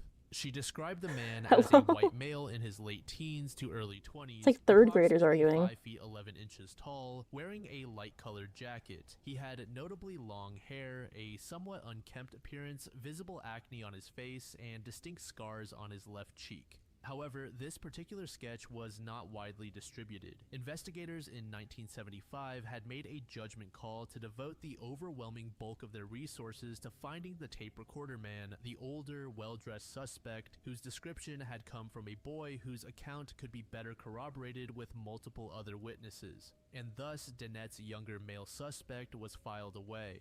Around 2 p.m., the girl's older brother Jay walked through Wheaton Plaza to purchase a kite. Wandering through the mall, he spotted Sheila and Catherine at the Orange Bowl eating pizza together with just the two of them. He chose not to speak with them as he saw no reason to and went about his business. Investigators later concluded Jay's sighting of his sisters probably occurred after the encounter with the tape recorder man had already taken place. Sometime between 2:30 and 3 p.m., the sisters were seen for the final time by a friend who watched them walking westward down Drum Avenue. The friend placed them near the intersection of Drum and Devon Place, heading in the direction of home. A longtime Kensington Heights resident named James Mann later recalled that he had waved to the two girls as they passed the corner of Drum and Devon that afternoon, watching them continue down the street. There was at the time a large wooded area along Drum Avenue, a cut-through path through an undeveloped stretch of land that the neighborhood kids frequently used. It was the kind of shortcut that seemed perfectly safe in broad daylight, in a neighborhood where nothing bad ever happened. The sisters never emerged on the other side of it. By 4 p.m., the curfew Mary had set for her daughters came and went in silence. The girls weren't home. At first, this was Alright, now we can work on like alarming. eye blushing and stuff. It was totally normal for kids to be late. Mary thought just as much. It was spring vacation, the mall was right down the street. They were probably just caught up talking to friends. By 5:45, Mary's annoyance was growing more intense. By 7 p.m., she called the police. When police arrived, they had very little to work with, no witnesses to an abduction, and no scene of a struggle. Within hours, investigators had already concluded from the circumstances that the disappearance was involuntary. The girls hadn't packed anything. They had less than $2 each. I need to import the other version of this face, or the other colors. Something had been Am I missing some other chat? Yeah, there's a YouTube chat and Twitch chat. The initial search mobilized quickly and grew into This fellow will one of have the a skin largest missing toggle. persons operations in the Washington, D.C. metropolitan area. Search and rescue dogs were deployed to trace the girls' movements from the Wheaton Plaza shopping center toward their home. The dogs picked up There's only a 4 scent pieces trail of art from in a the certain mall website. We can't let premises this happen. and followed it to the perimeter I think of there's a 6 parking lot total. Some just adjacent aren't to a nearby posted. department store, but then the Apparently, oh, trail also there's simply like a ended. The NSFW website I've abrupt never end of the fucking trail heard in of, the and people are like, parking "Oh, you're lot on was this. I didn't know you were like significant, that." and investigators I was like, I didn't know that was a interpreted it to be website. certain Someone posted my indication shit there. that What the? Catherine and Sheila had been What the loaded into frig? a vehicle at or near My shit that taking forever to be location. approved. Scuba Yeah, I divers didn't even post my searched own stuff there. lakes, Someone else ponds, took my storm art drains, that I did and riverbeds, posted it there. vacant lots, and I think I'm stream gonna move beds this in and eyebrow around over the a little bit. neighborhood. Volunteers joined the effort, combing through green spaces There and we go. wooded areas. Over the following weeks, the search expanded dramatically, with the National Guard eventually being called in. On May 23rd, Lieutenant Governor Blair Lee ordered 122 National Guardsmen to conduct a Alright, this is the systematic base skin search tone, and then along there's Montgomery a County like a forest for the toggle missing girls. that has For this. weeks, Oh, a you can't fucking police see. You want it officer was stupid. stationed inside This is the Ryan toggle for like household the around the clock, porcelain-esque and monitored the vitiligo look, flow of tips and and then there's calls the base coming skin in. tone. None of it led to the Made to girls. focus Almost immediately, the on the family base skin became tone the for our target of colors. a wave of predatory opportunists. Callers who had nothing to do with the crime but were willing to exploit a family's grief for money and attention came in droves. The most serious and credible-seeming extortion attempt came on April 4th, when an anonymous male caller contacted John and demanded he leave a briefcase containing $10,000 inside a restroom at a courthouse in Annapolis, Maryland. Police were involved That's from hella the moment tough. the call came Yeah, I in. told They the instructed client that John I'm to live leave right just now. I think they're playing a $101 video game, so inside they the might have not read my briefcase, message. exactly enough money to constitute a Yeah, they're playing felony Palworld. if the caller picked it up, while law enforcement maintained surveillance That's in alright. and around the courthouse. The caller never retrieved the money. He called back afterward and told John there had been too many police around the courthouse, which implied he had scoped the location before making his attempt. He then gave John a new condition. John agreed, but stated only if he could first hear his daughter's voices on the phone. The caller never contacted the family again. Other extortion calls came and went in similar fashion. Some demanded John stand outside the Orange Bowl pizzeria holding a specific amount of cash. Others provided vague sightings of the girls in exchange for money. None of them led anywhere. There were also good faith tips from the public that consumed enormous investigative resources. On April 6th, an 11-year-old boy named William Krebs reported that he had seen 2 girls matching Now, the to be sisters' Evie here? Absolutely descriptions fucking crying not. inside a white Mods two-door ban that guy, in fact. sedan, traveling along US Route 211 in Can't watch Virginia, I can't watch true roughly crime with fucking 35 Subway miles Surfers in the corner. southwest of I'm Wheaton. not gonna put He Subway Surfers in the identified one of corner. the girls as Catherine and said she had been visibly weeping while It's so hard to find true crime YouTubers YouTubers that aren't just like exploitative of the cases. Expanding the search radius to include Virginia. The following day, a witness in Manassas, Virginia, reported seeing 2 bound and gagged girls resembling Catherine and Sheila in the rear of a beige 1968 Ford station wagon with Maryland license plates beginning with the partial combination DMT6. The driver, the witness claimed, matched the composite sketch of the tape recorder man, and when the driver noticed he was being followed, he ran a red light and accelerated toward Interstate 66. This report triggered a media frenzy and prompted a wave of citizen CB radio operators to fan out across the area trying to locate a matching vehicle. Investigators searched for every vehicle with plates fitting the partial description, but none matched. Police later deemed this sighting questionable, I miss Brady's dinner. Hold on. they were never able to fully confirm or rule it out.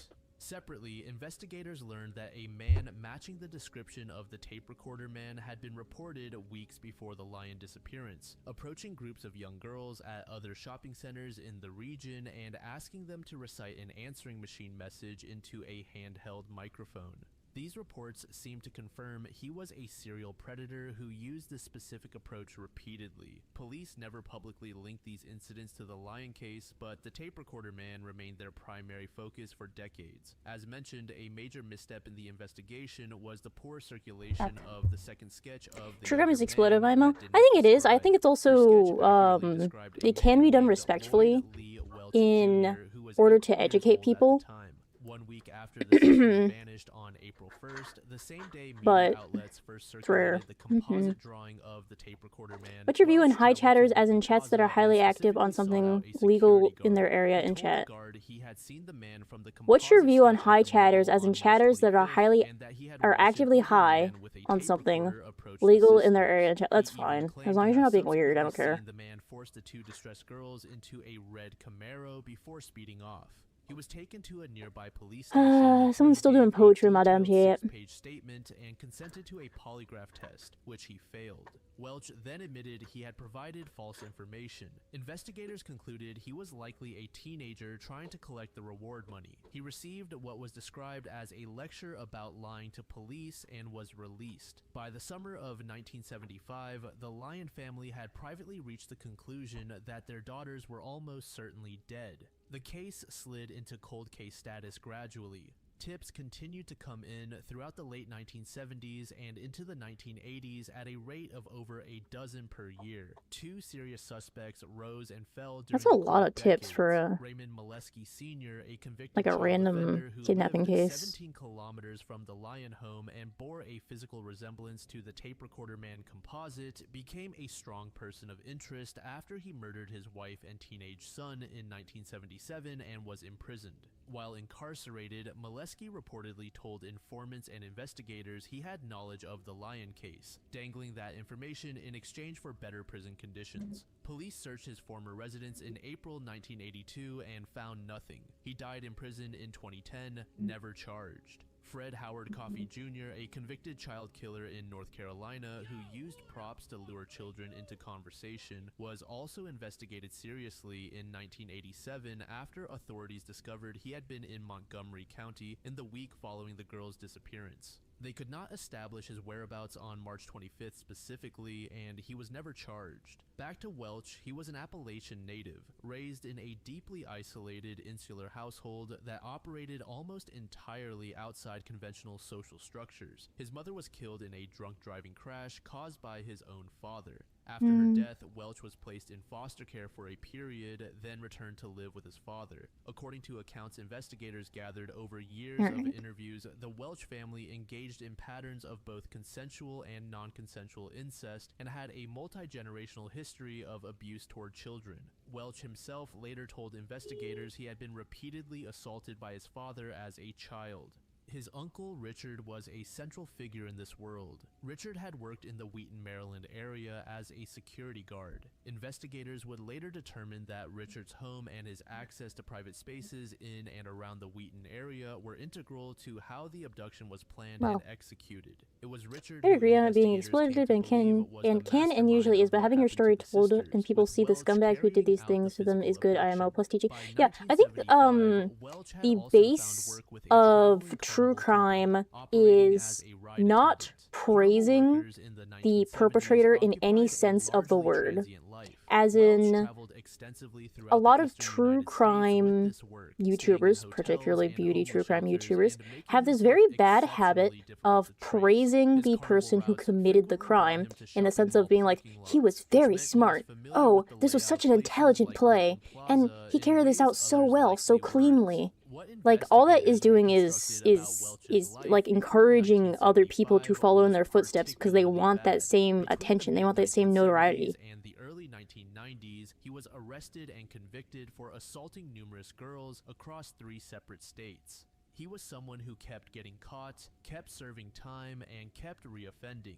Investigators who later reconstructed his timeline noted he had been arrested and convicted of crimes against a child in more than one jurisdiction in the years following 1975, meaning the Lyon case was not an isolated incident. In 1994, he was convicted of a crime involving a 10-year-old girl in Delaware. He was sentenced to 29 years in a Delaware prison and was still serving that sentence when cold case investigators found him in 2013. He was, at that point, approximately 56 years old. What Welch had actually done on March 25th, 1975, we want a little more pink in this. Just a little more through years of life in the skin. Admissions. He confirmed that he was the person at the mall that Danette saw. He had identified Catherine and Sheila as targets, and when the moment came, he was the one who physically left the mall with them. What happened immediately after remains somewhat reconstructed from his shifting accounts, but the outline that investigators established was that the girls were moved to his father's home in Hyattsville, Maryland. In Welch's final revised account, he stated that the girls were taken to the basement, where he was present while his father and Richard assaulted at least one of the sisters. The basement was accessible only through a single padlocked door at the rear of the property. According to Welch, he was threatened by his father and uncle and told exactly. People need to start treating these horrific creatures like, yeah, like also giving them cool names like the Dark Knight Shooter. That is far too wicked for a fucking dunce that went into a movie theater and shot and killed fucking children, mothers, like fucking random college students. There was even a group that went out to the movies after they got done with their work. Like, they closed up their work, they went out to the movies. You know how close you have to be with your coworkers to go to after work and be like, you know what, you want to go see a movie together? You kidding me? The resemblance was immediate and unmistakable. Don't piss me off. Within weeks, detectives were sitting across from Welch at the James T. Vaughn Correctional Center in Delaware. On October 16th, the first interview lasted 8 hours. When the detectives walked in, before they said a word, Welch opened the conversation himself, saying, "I know why you're here. You're here about those 2 missing kids." He said the girls were killed by his father and uncle, and he was handed the remains and told to get rid of them. He said he transported the remains in large duffel bags to the family's property at Taylor's Mountain in Virginia and burned them in a fire that took days to go out. Investigators went to both the mountain and the Hyattsville basement. At the property, forensic teams excavated the location Welch had described. They recovered small degraded human bone fragments, a single human tooth, a section of charred wire consistent with wire-rimmed glasses similar to the pair owned by Sheila, and remnants of a beaded bracelet or necklace similar to one Catherine habitually wore. Neighbors from the area confirmed that they remembered a fire burning for several days on the property in the spring of 1975. And Welch's own cousin Henry Parker told investigators that Welch had arrived at the mountain that season carrying 2 large army duffel bags, each covered in red stains, weighing 60 to 70 pounds and smelling, in Parker's words, like death. Parker said he had thrown the bags into a fire without asking questions. His sister Connie Akers separately recalled Welch showing up with a heavy, foul-smelling duffel bag he said contained spoiled meat and asking her to help wash blood-stained clothing. At the basement, luminol testing of the concrete floor and walls revealed extensive human blood staining, from the floor all the way up the walls. DNA confirmed the blood was human in origin, but the samples were too degraded to analyze genealogically. The bone fragments were also too degraded for DNA testing, and in a crushing blow, the single human tooth recovered from the mountain was lost by the lab before it could be analyzed. What do you mean lost? In July 2015, what do you mean lost? Lost how? It's there somewhere. Keep looking. Felony murder in Virginia. The charges carried the potential death penalty. On September 12th, Listen to me very 2017, closely. Have a good day. Jr., Alright. over 42 years What after is the blood sisters all about? disappeared, walked into a Bedford County, Virginia courtroom and pled guilty. He was 60 years old. The Lyon family had specifically requested that prosecutors take the death penalty off the table, not wanting to extend the ordeal through years of capital litigation. In court, when the judge offered, I think if someone killed one of my family members, I'd want them to rot in prison. I wouldn't want them to get the death penalty, to get that easy out. I want them to be in Gen Pop, and I want them to, you know, the other inmates will find out what they did. Because he still owed time to Delaware, he didn't physically begin serving the Virginia sentence until January 7th, 2025, when he was transported at 68 years old to Nottoway Correctional Center in Virginia. His father, Lloyd Welch Sr., had died in 1998 and was never charged. I already commissioned you for a model. 2 questions. Go for it. Trying to crack ain't gonna happen. But Richard's wife, Patricia Welch, sorry, I have standards. Before the grand jury. Hi, wake up, think, bunny. Carol Whittier Chessman was born on May 27th, Can you do kobold? And how much on St. average Joseph, kobold? I Michigan. don't know what a kobold He was is. the only child of Cyril and Haley, both of whom were devout Baptists, Kobold. whose strict religious upbringing stood in stark contrast to the life Carol would lead. Oh, it's like a lizard creature. Yeah, I've done furry models before. I haven't done a lizard creature, but I have done furry models. I'm currently booked until July or June next year, but the average pricing for my models is like 2K, roughly, with art and rigging. Can you help me on Deltarune? I don't know anything about Deltarune. Leave me alone. You guys are bullying me. It's fucked up. The illness led his parents to move the family from Glendale to Pasadena in hopes of finding a more agreeable climate for their ailing son. In the short term, the change appeared to help, and Carol recovered and began to thrive in his new surroundings. He began showing a particular aptitude for the piano and taking lessons with considerable early success. However, the improvement was short-lived. The following summer, after the family's arrival in Pasadena, Carol got encephalitis. Pasadena. The illness left him completely tone-deaf, ending any potential promise in music. More significantly, he would later claim that the encephalitis fundamentally altered his personality, making him more impulsive, defiant, and prone to antisocial behavior. He also suffered from bronchial asthma and chronic nasal congestion throughout his childhood, leaving him physically weaker than his peers. In 1929, when Carol was 8 years old, the family experienced a catastrophic turning point. He and his mother, Haley, were involved in a car accident at a busy intersection. In addition to a fractured skull, Haley Might open the sustained windows. 2 crushed vertebrae. It's very hot in here. Injuries left her permanently paralyzed. He doesn't from hear the waist outside down. city if I do that, Carol, though. seated in the back of the car, initially appeared uninjured until x-rays revealed that he had broken both his nose and his jaw. The medical bills were devastating to the family. His father, Cyril, was already struggling to maintain stable employment, working jobs as a carpenter, butcher, landscaper, and more. I think I want to add more eyeshadow to this. And ongoing care Do like a forced the smoky look, family to kinda? give up the Pasadena house and move into a rented apartment in one of Glendale's poorer neighborhoods. Cyril's failure to sufficiently support his family carried a deep psychological weight within the household. He became despondent to the point of attempting to take his own life on at least 2 occasions. Let's see here. Notes that he fell into extended periods of paralysis and self-pity. Carroll absorbed all of this. He later wrote that he became acutely conscious of the shame and the degradation of poverty during these years.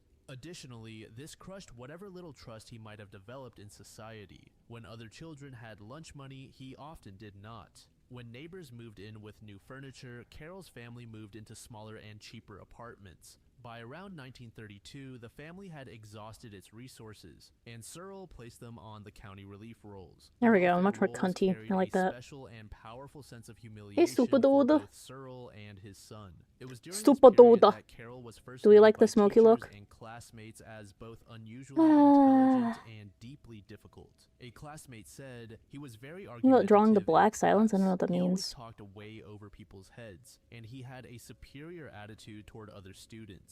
A lot of I them think I'll draw my disliked own. him. I could Carroll figure it never out seemed to eventually. It make goes on the friends with list after nice learning boys. G-code A and CAD psychologist who modeling. examined him Hmm. at age 18 Wow. would later say that Carroll's boastfulness was compensation Very sexy, for I'm his in. Yeah, I underlying wanted, feelings of bro, we needed to be a little more insecurity and cunty. inadequacy. In I know it wasn't part of the original 1936, when plan, Carroll was but I'm approximately taking over. 15 years old, he contracted diphtheria and was sent to the county hospital. He was Hey, search it eventually up. Not released right with a now, I'm busy. recommendation that he spend the next 6 months in bed. Upon recovering, he got a job delivering newspapers and simultaneously began pilfering groceries that had been delivered to the back doors of the neighborhood shops. As time passed, the petty thefts escalated. He started stealing cars, and in one early incident, he was caught stealing a butcher's cash register, but later escaped I through an think open window at the police station. Then, in the summer of For our 1937, whoops. around the age of 16, Carroll For was our picked mock-up, up by I can just add police all these on together. a stolen car charge and sent to a county forestry camp. He ran away twice before authorities realized the camp arrangement would not work. In late September of that same year, he was formally Roughly committed put it to the here. It's just for the Preston mock-up, it's State not a big deal. Industrial School in Northern California. At Preston, teachers recognized his exceptional intelligence. He spent approximately 8 months there before a judge ordered his Around that. release in April 1938 after being persuaded by Carroll's alleged positive behavior. He was free for approximately 1 month before he returned to stealing cars, and also began robbing homes. Very in the Hollywood cunty. Hills You guys can area. see, see the Then vision on way May more when it's actually on the 27th, face, he was huh? arrested by 2 radio policemen in front of a drugstore. The Would officers you rather found taste what evidence you of feel forced or entry feel on the or front door of the smell what you business, hear? as well as a stolen Ford I feel parked like at the curb. About a smelling week what you hear later, wouldn't be he too was bad. recommitted to Preston.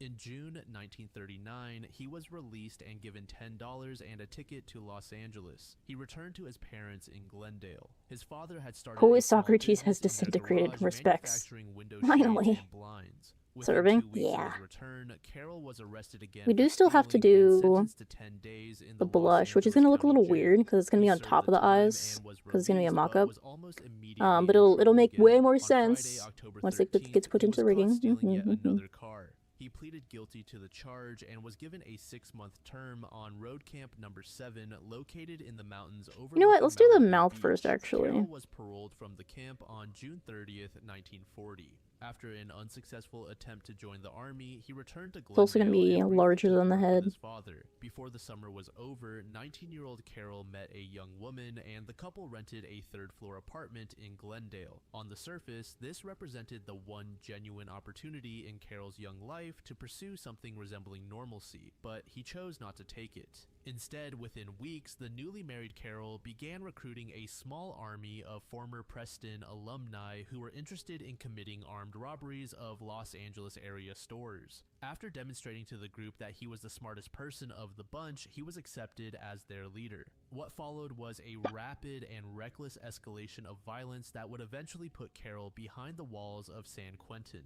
Just after New Year's Day 1941, he and 2 associates were surprised by a patrol car while they sat in a stolen Buick in the Flint Ridge Hills. Rather than surrender, they fought back against the police, ultimately disarming them and driving off in their patrol car. Before abandoning it on a residential street, they used the police vehicle to commit 2 additional robberies. A couple of weeks later, Carroll and a companion stole a hey package Super Dude, do you convertible in San Marino. want As they drove towards Santa sharp Monica, teeth? they noticed Sharp a patrol teethies? car following them.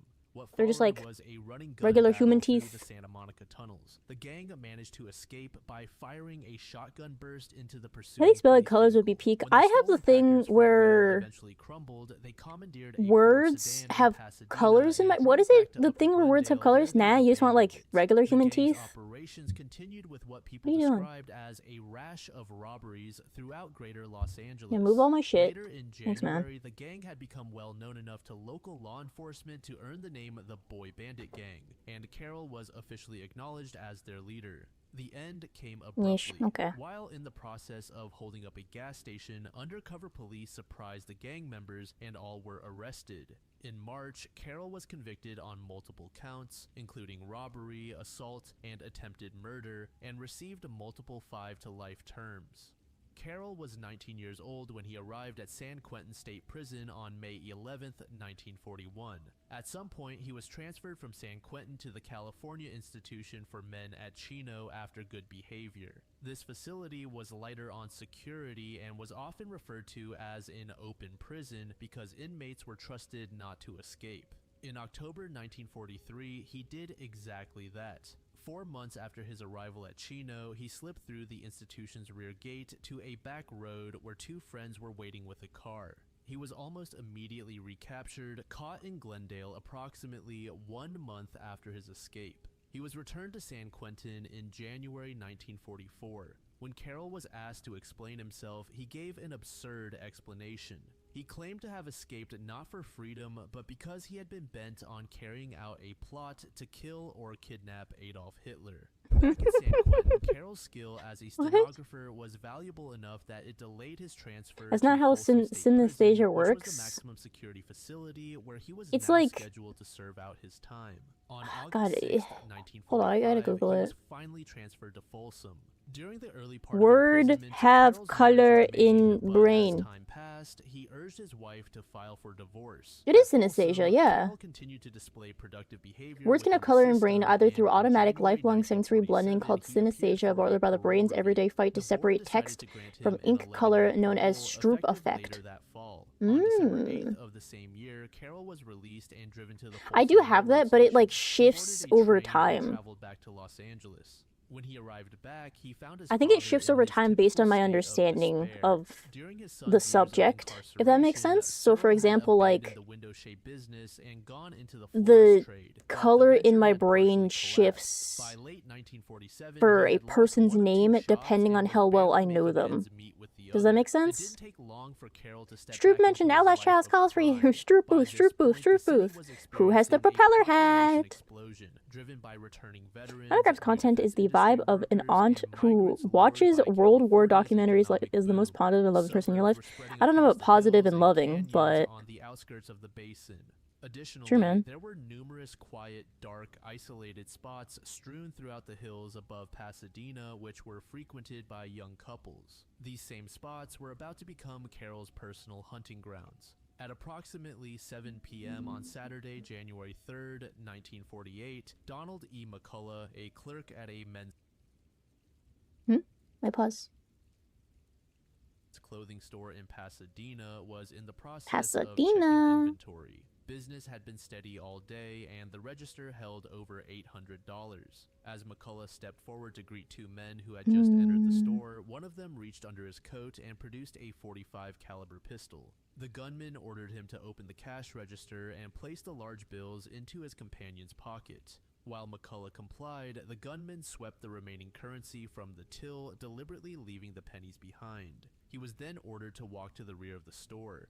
When he reached a small display case near the basement steps and turned around, both men had already gone.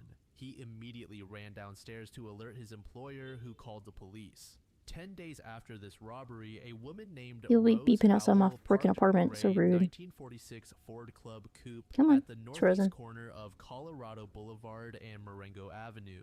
Mrs. Sharp teeth Howell is peak. left We're her not doing keys sharp in the teeth right now. ignition, which was actually relatively common at the time, and walked across the street to a supermarket. Most of my models have sharp She teeth, was but not gone this for one. approximately 5 minutes, but when she returned, the car had vanished. This stolen vehicle matches descriptions given by nearly every subsequent robbery victim of the culprit's car. On the evening of January 17th, Mary Taro was returning home to her residence at 3306 Garden Avenue in Glendale with her husband and daughter. As their car pulled into the driveway at approximately 8 p.m., Taro spotted a man climbing through her bedroom window. She jumped from the still-moving car, shouted at the man, and sprinted toward the window. The fuck? Dropped to the ground and This lady's fucking metal. Moments before Taro reached it. She described him as wearing blue slacks and a sports coat, weighing approximately 160 Question, pounds. Super Dude, do you want, like, this event has never been explicitly confirmed to be related to Carol's future Cupid's bow? crimes, but is often believed to be tied to his broader criminal campaign. At 4:35 in the morning on January 18th, Inglewood dentist Thomas Bartle was driving south along the Pacific Coast Highway near its intersection with Sunset Boulevard, accompanied by a young woman named Ann Plaskowitz. A gray 1947 Ford Coupe with a flashing red light forced his vehicle to the side of the road. Please a stocky hold. man stepped out and I assume you mean approached please hold. Bartle's window, announced he was a police officer, and stated he was going to run him in. Bartle, not immediately intimidated, told him to go ahead and ask the alleged officer for ID. He followed the man back toward the Ford. At that moment, the assailant produced a gun and demanded that Bartle empty his pockets. He produced about $15 and handed the cash over before being told to leave the area.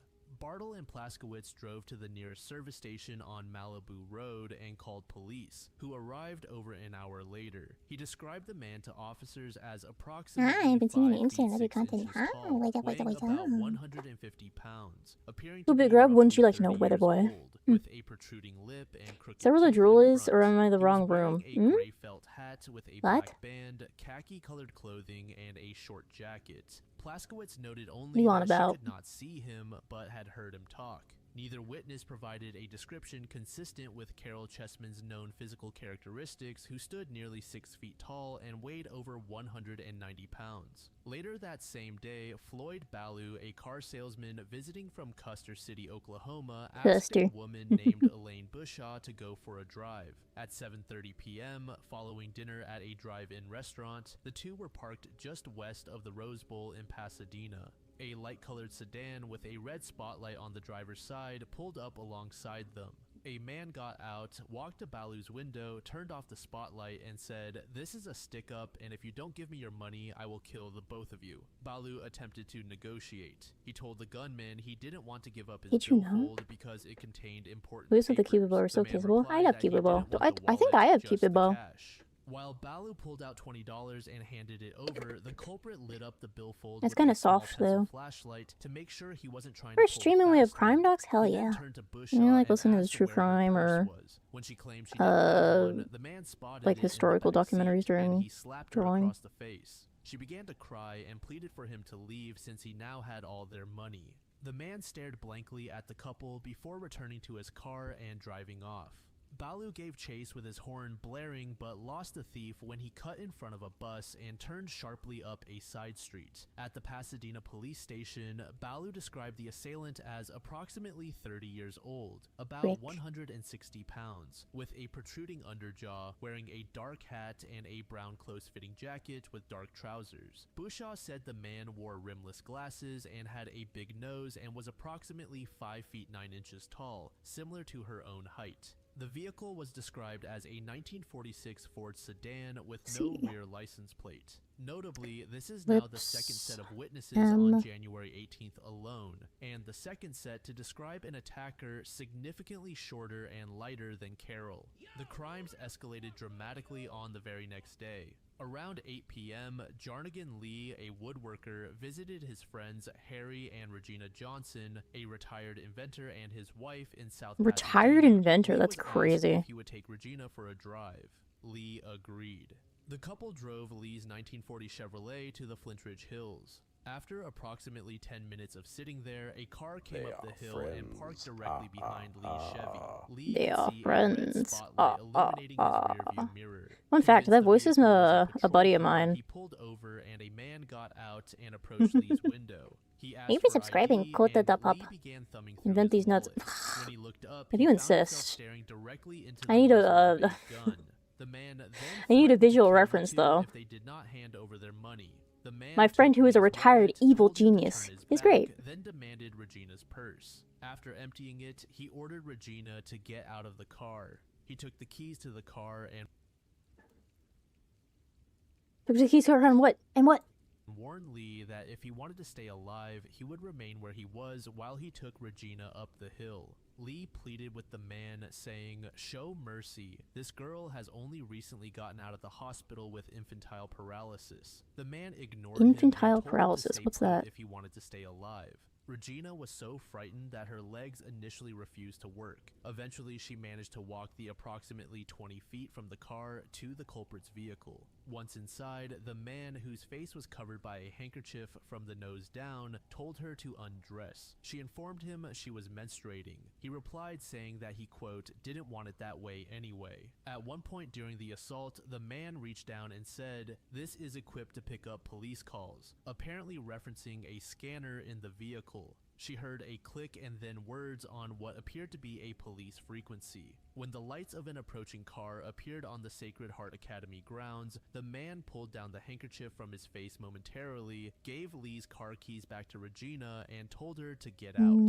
As she stumbled back toward the Chevy, she saw the man's car, which she later described as a grayish-tan Ford coupe, accelerate down St. Catherine Street. The brief moment in which the handkerchief slipped from the man's face gave Regina the only clear look at her attacker's face that any victim would obtain during the entire crime spree. At the sheriff's substation on Foothill Boulevard in Montrose, Lee Each one looks so described the silly assailant before as rigging. between 5 feet 8 and 5 feet 10 with stained crooked teeth and a protruding lower jaw. Around midnight on January 20th, Gerald Stone, a West Hollywood truck salesman, was parked on Mulholland Drive with a woman Dr. named Doofenshmirtz. Esther Dr. Penisu. Doofenshmirtz would be a The chill couple hang, had been though. watching the moon rise I'd hang out over with Dr. Laurel Doofenshmirtz. Canyon when a car with a red light pulled up in front of them. A man got out, approached their vehicle, and asked Stone for his ID. I think I want When this Stone top reached lip for to his be wallet, the a little man bit pulled out darker. a gun and demanded cash. He wore a white handkerchief across the lower part of his face. In his nervousness, not. Stone dropped his wallet in the road.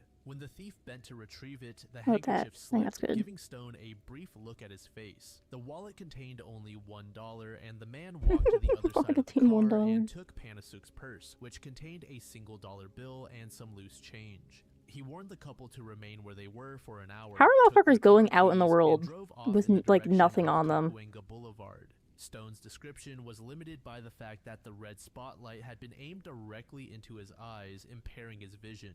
He estimated the man's height at approximately 6 feet and weight at around 180 pounds, with black hair, a light complexion, and a sharp nose. He believed the man was in his early 20s and possibly of Italian descent. He was dressed in a tight-fitting windbreaker jacket and GI pants and wore a hat. Importantly, this is the first eyewitness estimate placing the assailant's height at 6 feet, closer to Carol's actual build, though Alright. the weight still did not match up. Let's ellipse By multiply. this point, local media was well aware of a And then we thief donning got a handkerchief robbing civilians ellipse and had given him highlights the name of the Red for Light ad. Bandit. The most serious of all the bandits' crimes occurred in the early morning hours of January 22nd. This attack involved a young woman named Mary Alice Meza, who was around 18 or 17 We actually have to go years back old into at the time. multiply Frank and add Robut, corner a student shading. at Loyola College, had been dating Mary for 2, several and this months. one's just A gonna little be after midnight, the couple had been attending a parish dance at the Holy Spirit Church, and afterward parked Frank's shading for the 1940 smile. Plymouth on Mulholland Drive, approximately a quarter mile from Coldwater Canyon. Fuck is Crablon? Dude, Crab They had been Rangoon? there about Fuck! 30 minutes when a car with a Shit, red mods banned that spotlight guy. drove up the hill Fuck. and stopped directly in front of the Plymouth. A man got out and walked to the passenger side Ugh. where Mary was seated. He Is opened he the gay or door, European? pointed a pistol at both of them, and, like always, demanded money.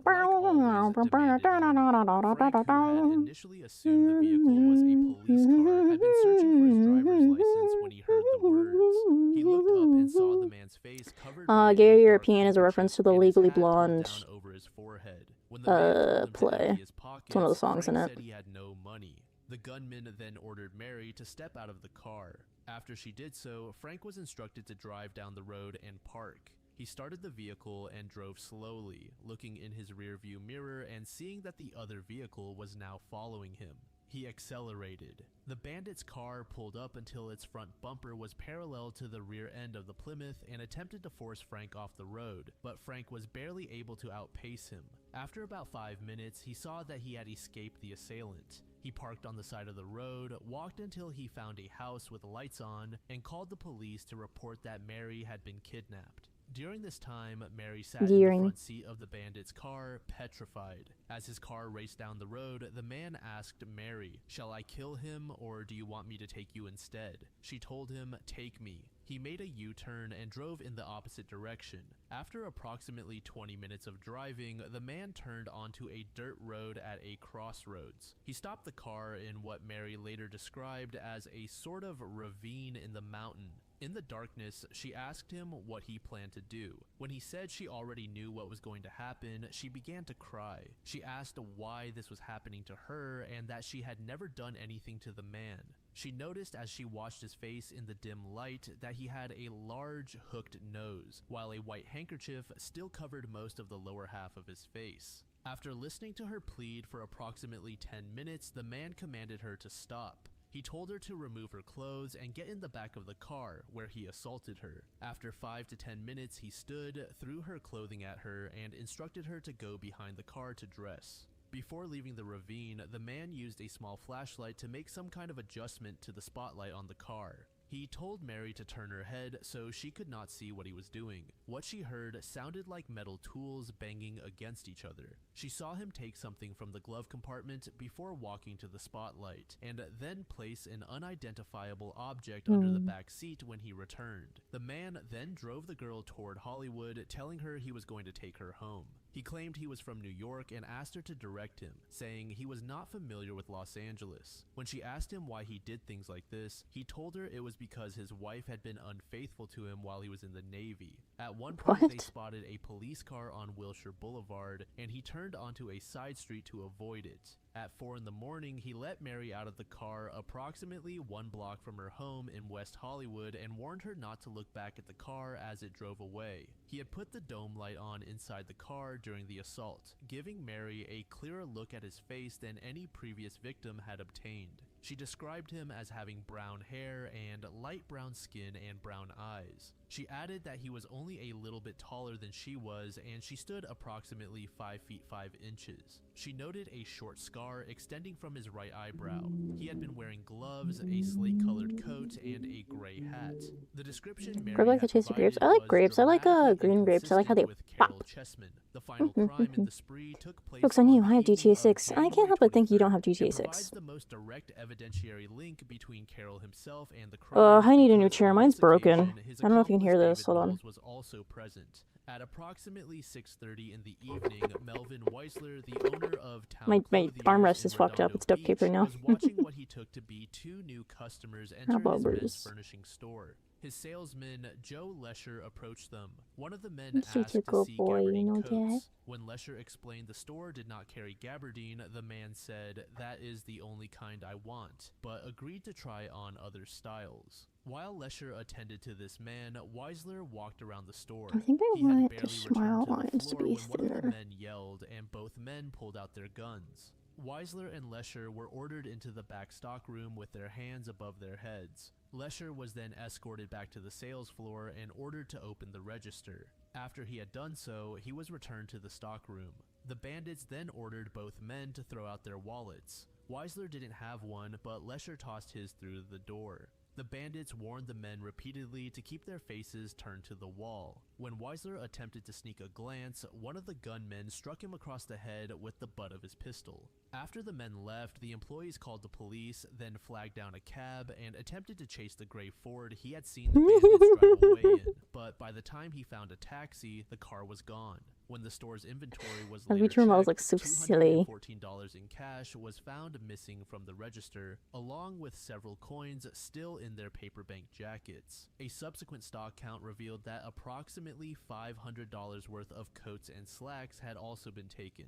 At approximately 7:40 p.m. that same day, the Los Angeles Police Department distributed a comprehensive all-points bulletin to all patrol units. The bulletin compiled descriptions from all previous red light bandit victims and witnesses and called for the interception of a Caucasian male with characteristics shared by the victims. Robert May and John Reardon, two ex-servicemen assigned to the Los Angeles Police Department's Accident Investigation Division, had received the APB bulletin an hour earlier. By 7:50, they had already checked 2 cars matching the general description and came up empty. Then they spotted a gray Ford coupe moving north on Vermont Avenue, approximately 500 feet south of Hollywood Boulevard. The patrol car made a U-turn and began to follow. At the junction of Hollywood and Vermont, the Ford turned into a Richfield service station and then emerged back onto Vermont, now heading south. The officers were now close enough to confirm the vehicle contained 2 occupants. Reardon turned on the patrol car's red light. When Carroll's Ford continued to accelerate rather than stop, Reardon pressed the siren. The Ford immediately launched into a full-speed run down Vermont Avenue. What followed was a 5-mile chase through Hollywood streets, with the Ford reaching speeds up to 70 miles per hour. The vehicle crossed Sunset Boulevard and continued south through the neighborhood. Alright, let's do the nose and then work on facial shading to make it look less. Oh my god, turn it off. The tap lamp, this motherfucker keeps turning it on. Blinding me. When officers searched the vehicle, they found items that immediately pointed at Carroll being the red light bandit. These included a pen light with red cellophane covering its lens, a .45 caliber pistol, clothing stolen from the Redondo Beach store, and multiple license plates consistent with descriptions. A small nut was also found in Carroll's pocket, which prosecutors would later argue had been used to attach the red cellophane to the spotlight. The stolen car was later confirmed to belong to Rose Howell, which was stolen back on January 13th. After a 72-hour interrogation, during which Carroll later claimed he was beaten and subjected to torture, he signed a confession implicating himself in the bandit crimes. However, as mentioned several times by now, the descriptions provided by victims did not exactly match up with Carroll's actual characteristics. Additionally, Mary had previously failed to identify Carroll from a photo lineup. She only made positive identifications after officers allegedly told them that they had arrested the culprit and that he had already confessed. In late January 1948, he was formally indicted on 18 counts of robbery, kidnapping, and rape. His partner, David Knowles, was charged as an accessory in the store robberies, but he was able to successfully appeal his conviction a couple of years later. Carroll maintained his innocence throughout the entire investigation. He argued he was the victim of mistaken identity, or alternatively, of a conspiracy to frame him. He claimed to know the true identity of the Red Light Bandit, but refused to name the person. The trial began on I know who it is, but I'm not going to tell you to secret it. And would prove to be one of the most consequential and criticized criminal proceedings in California history. Even before proceedings began, Carroll made what officials have consistently called a catastrophic error. He dismissed his defense attorney and announced that he would represent himself. His decision to do so placed him before Judge Charles Frick, who had sentenced more people to death than any other judge in California history. Frick made no secret of his contempt for Carroll from the start. When Carroll asked for daily transcripts of the proceedings, Frick denied it, something he had reportedly never done before. When he asked for guidance on courtroom procedure, Frick snapped, telling Carroll that the courtroom was not law school. On May 21st, after a 3-week trial, the jury returned guilty verdicts on 17 of the 18 counts. Damn, 17 of the 18, that's crazy. Carroll, then 26 Usually they can wiggle the way out of some of them. Defiantly as the sentences were read. 2 days before Carroll's official sentencing, a crucial development upended the case's landscape. Ernest Perry, the elderly court reporter who had transcribed the trial proceedings, died of a coronary thrombosis, leaving behind approximately 1,800 pages of shorthand notes that had not yet been fully typed into a formal transcript. Carroll immediately moved for a new trial on the grounds that an accurate record of the proceedings could no longer be produced. Frick denied the motion, noting that California's rules requiring a new trial in the event of a reporter's death applied to civil cases, not criminal ones. In September 1948, responsibility for transcribing Perry's notes was handed to a man named Stanley Fraser, who happened to be the uncle of lead prosecutor J. Miller Levy. Fraser received $10,000 for the task, reportedly 3 times the standard rate. He was also a man who had been arrested on multiple occasions for drunkenness, including once during a court appearance. Carroll argued that the transcript Fraser produced was irredeemably biased and riddled with errors. This dispute over the accuracy of the transcript would become the central legal battle of the next decade of Carroll's life. Transferred to San Quentin State Prison, Carroll faced an initial execution date of March 28, 1952, but he did not go quietly. Over the course of nearly 12 years, Carroll filed appeals, petitions, and motions before an extraordinary number of courts. By some accounts, he submitted his appeal 42 times. In 1957, the U.S. Supreme Court ordered California to conduct a thorough I think I'm review going to of the reduce the amount of transcripts. shading on the The eyes a review little concluded bit, the transcripts but we'll were see how it accurate, looks like with dealing this a shading as major well. blow to Carroll's primary argument. He averted execution 8 separate times, often by hours. During this entire period, 94 other men were executed in the same prison while Carroll waited. In the meantime, he channeled his energy into writing. He did this secretly since prison authorities did not want him working on anything other than legal documents. He disguised the shorthand drafts as legal notation to survive cell searches, and manuscripts were smuggled out of the prison by his attorney. Additionally, he wrote several books about his life and his experience on death row. Together, his 4 books earned him over $100,000, which was a remarkable sum for the era. These books also transformed him, in a sense, from a criminal into a celebrity. On the morning of May 2nd, 1960, Carroll, 38 years old, was led to the gas chamber at San Quentin State Prison. In a final, almost theatrical twist, his attorneys had persuaded a California Supreme Court justice to issue a last-minute stay of execution pending a new motion. The justice's secretary then phoned the prison to relay the news and misdialed the number. By the time the call was correctly routed to the execution chamber, the process had already begun and could not be safely halted. During the execution itself, Carroll reportedly nodded his head vigorously, a pre-arranged signal to the reporters watching through the chamber window that he was experiencing pain. He died at 10:03 a.m. His last public statement was, "I hope my fate has contributed something toward ending capital punishment." Cruel as the agile rabbit in the eyes of the starved fox, daunting is the fox to the fearful rabbit. Me. Why are we writing poetry in my damn chat? I swear to God. I swear to God. Initially buried at Mount Tamalpais Cemetery in San Rafael, then disinterred in 1974. I'm big and I'm by his proud. attorney, Dude, I love being big Rosalie around. Asher, and scattered off the coast of Santa Cruz Island. Alright, let's see.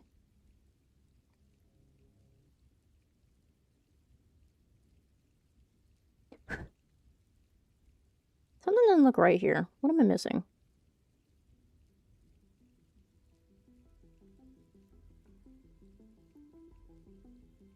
No, that's right. I think it's just that without the hair it looks weird. It's also maybe the eye shading's too much. Topsy was born in 1978 to Diana They Smith are and friends. Topsy, who were in the process Thank you of for subscribing, separating at Luna the Wolf time of her 666. birth. Shortly afterward, her parents divorced and Misty grew up primarily under the care of her mother. For much of her childhood, Misty and Diana lived in a mobile home community called Green Meadows in Puyallup, Washington. Misty was popular among her peers, known for her outgoing and charismatic personality. She excelled academically and participated actively in sports such as softball, basketball, and volleyball. In 1992, Diana Yeah, I moved think I'm with gonna Misty from their down trailer park scale home the to amount a of shading there duplex is on in the nearby Spanaway, hoping to provide a eyeballs. more stable living environment. Although Spanaway was close to their former neighborhood on South Hill, the move introduced Misty to a new community where she initially had fewer friends. Diana often worked nights as a caregiver for an elderly woman, leaving Misty all alone at home. Despite this arrangement, their relationship remained positive. On September 17th, 1992, Misty convinced her mother to allow her to attend the Puyallup Fair without any supervision. She planned to attend the fair with her friend Trina Brevard, but transportation posed an issue That's too little since now, Diana actually. would be working overnight and could not provide a ride home. To secure permission from Trina's parents for the outing, Diana agreed to tell them she would drive both girls home after the fair, a lie intended to help Misty enjoy an evening out with friends. On that evening, Misty borrowed a pair of jeans from her mother, baggy stonewashed denim pants that were visibly oversized on her frame. She paired these jeans with a dark blue sweatshirt and brown suede shoes. Diana vividly remembered how small and fragile Misty appeared in those oversized clothes as she watched her daughter cross the street toward the fairgrounds. At around 8:40 p.m., after enjoying several hours at the fairgrounds with Trina, Misty realized that they had missed their scheduled bus back home. She used a payphone to call her mom at work, explaining their predicament. During this conversation, Misty mentioned that she might be able to get a ride home from an older acquaintance named Reuben Schmidt. Schmidt was an 18-year-old neighbor whom Misty had known since childhood when they both lived in the trailer park. However, Diana distrusted Schmidt due to his age difference and previous inappropriate behavior toward Misty. On one occasion, she overheard him make suggestive comments during a phone call with her daughter. Consequently, she explicitly instructed Misty not to accept a ride from Schmidt under any circumstances. After ending the call with her mother, Misty faced limited options for returning home safely. According to later accounts from Trina, the two girls separated after leaving the fairgrounds. Trina eventually secured transportation from her 23-year-old boyfriend, Michael Reiner. Misty reportedly declined joining them because she did not trust Reiner or feel comfortable accepting his offer of transportation.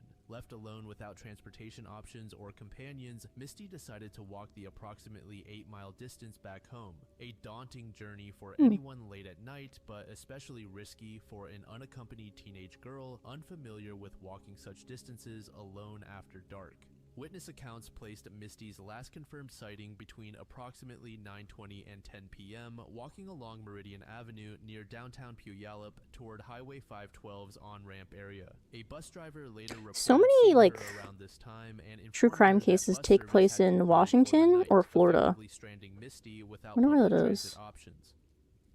Following the sighting near the entrance ramp area along Meridian Avenue, Misty vanished without further confirmed sightings or contact. The investigation into the disappearance was marred by delays, missteps, and a dismissive attitude from law enforcement that significantly hindered efforts to uncover the truth. Misty's mother reported her missing on September 18th after her daughter failed to return home from the fair the previous evening. Diana spent the day frantically searching for Misty, contacting friends and family, and leaving notes at Trina's house, hoping to find leads on her whereabouts. However, Diana quickly encountered obstacles with law enforcement due to jurisdictional confusion.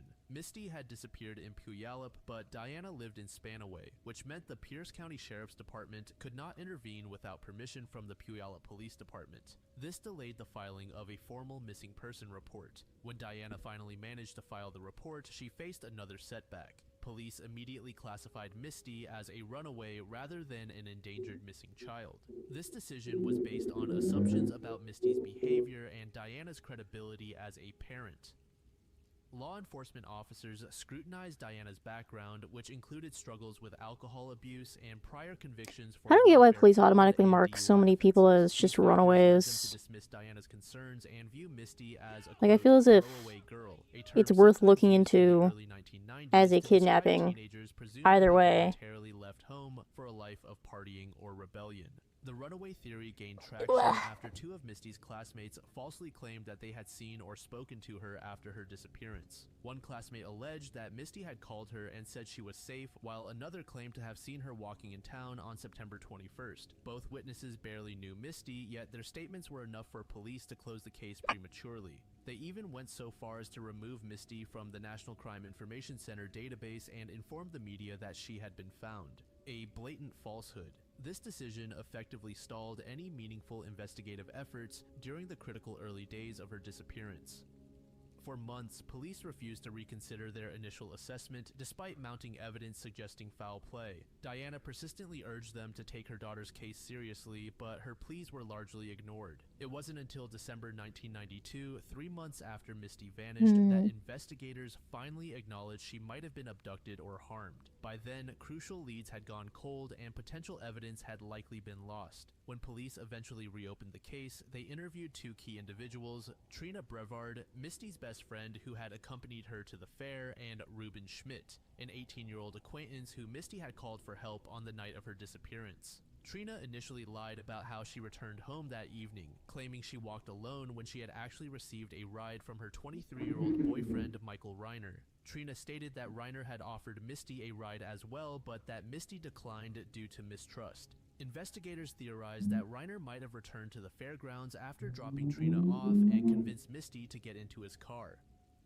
However, Reiner denied any involvement in the disappearance and passed a polygraph test, leading police to eliminate him as a suspect. Schmidt's account raised more questions than answers. He claimed he I'm starving. I'm also kind of hungry. Because he didn't have enough gas, but How do we finish the face today? Blackouts and couldn't remember his actions after speaking with her on the phone. Schmidt told investigators he woke up at his grandmother's farm near Enumclaw the morning after Misty's disappearance, but couldn't explain how he got there. His roommate contradicted Schmidt's story, stating he left their apartment shortly after speaking with Misty and didn't return until the next day. When asked if it was possible he had harmed Misty during one of his blackouts, Schmidt replied that he didn't know.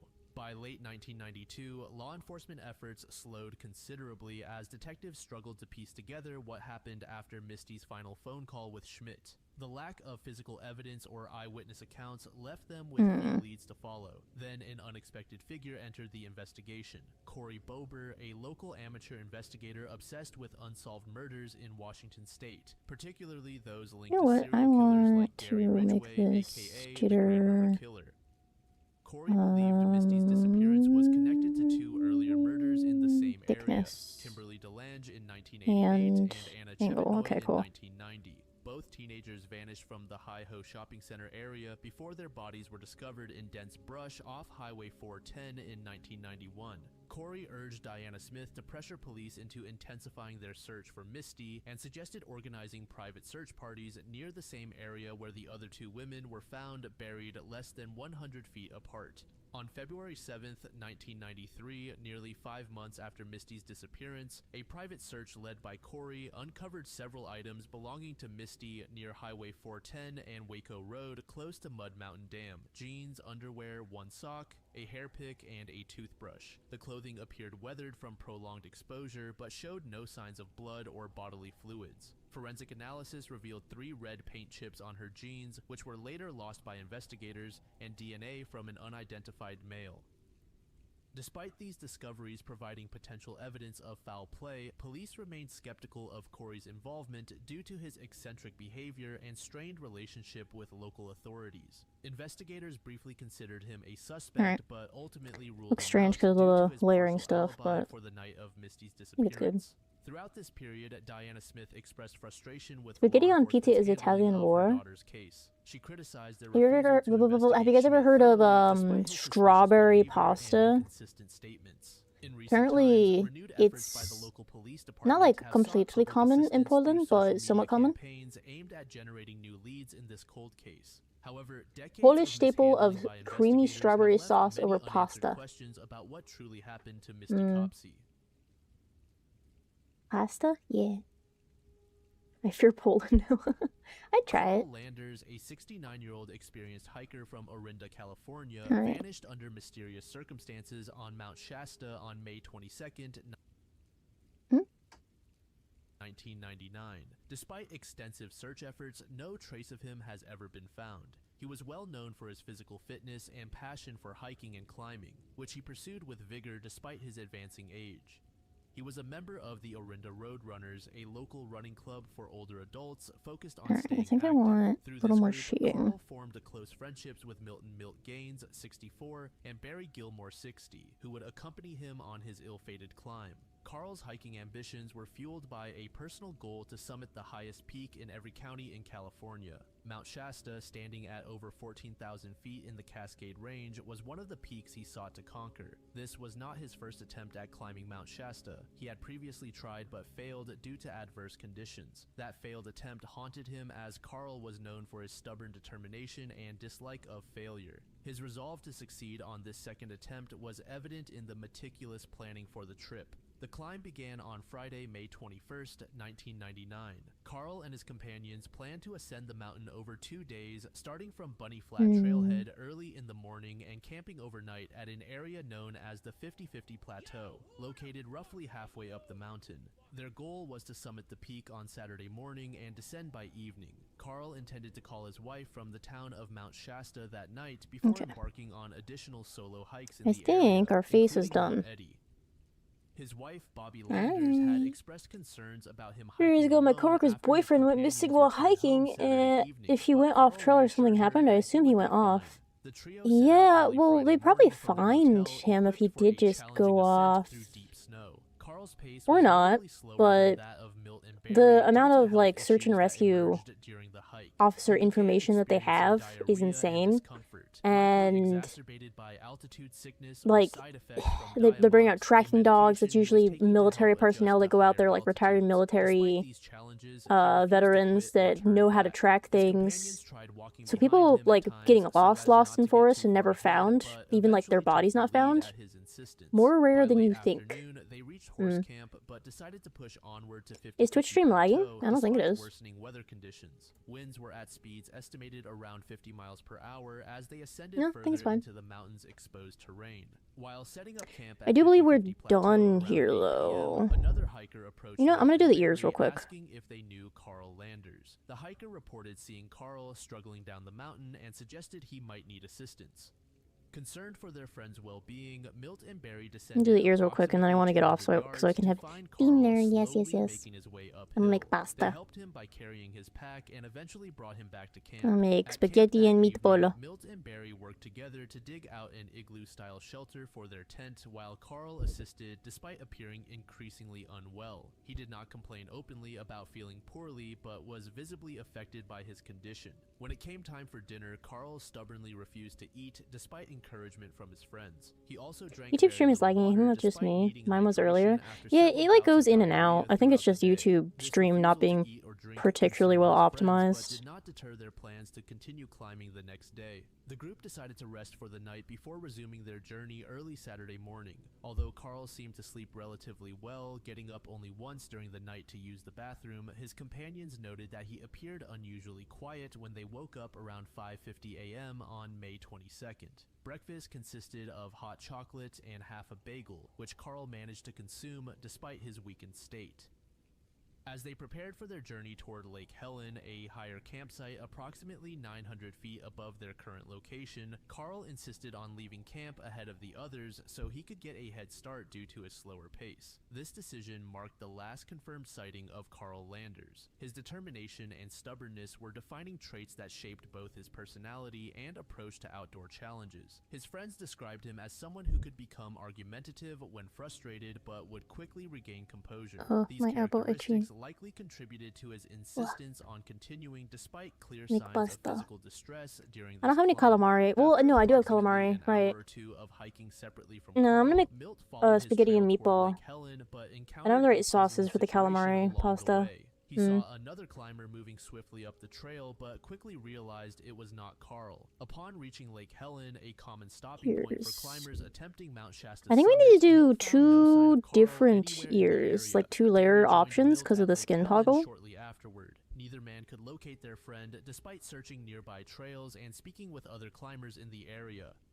One ranger stationed at Lake Helen reported so let's do the base one, and then we'll duplicate it and change the base color for it. But could not confirm whether it was him or another climber. Concerned about Carl's absence and lack of communication with anyone on the trail, Milt decided to descend back toward Bunny Flat later that evening to report him missing. He left behind some supplies at 50-50 Plateau in case Carl returned there after becoming disoriented or lost. On Sunday morning, May 23rd, search and rescue operations were initiated by Siskiyou County Sheriff's Department with assistance from U.S. Forest Service Rangers and volunteers equipped with skis and snowshoes. Helicopters provided by California National Guard and California Highway Patrol were deployed to scan Mount Shasta's slopes using infrared sensors capable of detecting heat signatures. Ground teams conducted grid searches across key areas where Carl might have traveled or fallen off course, including Cascade Gulch near Lake Helen, and extended their efforts into Sand Flat and McBride Springs further down the mountain slopes. Despite extensive search efforts, no trace of Carl's body, clothing, or equipment was ever found, leaving only theories to explain what might have happened.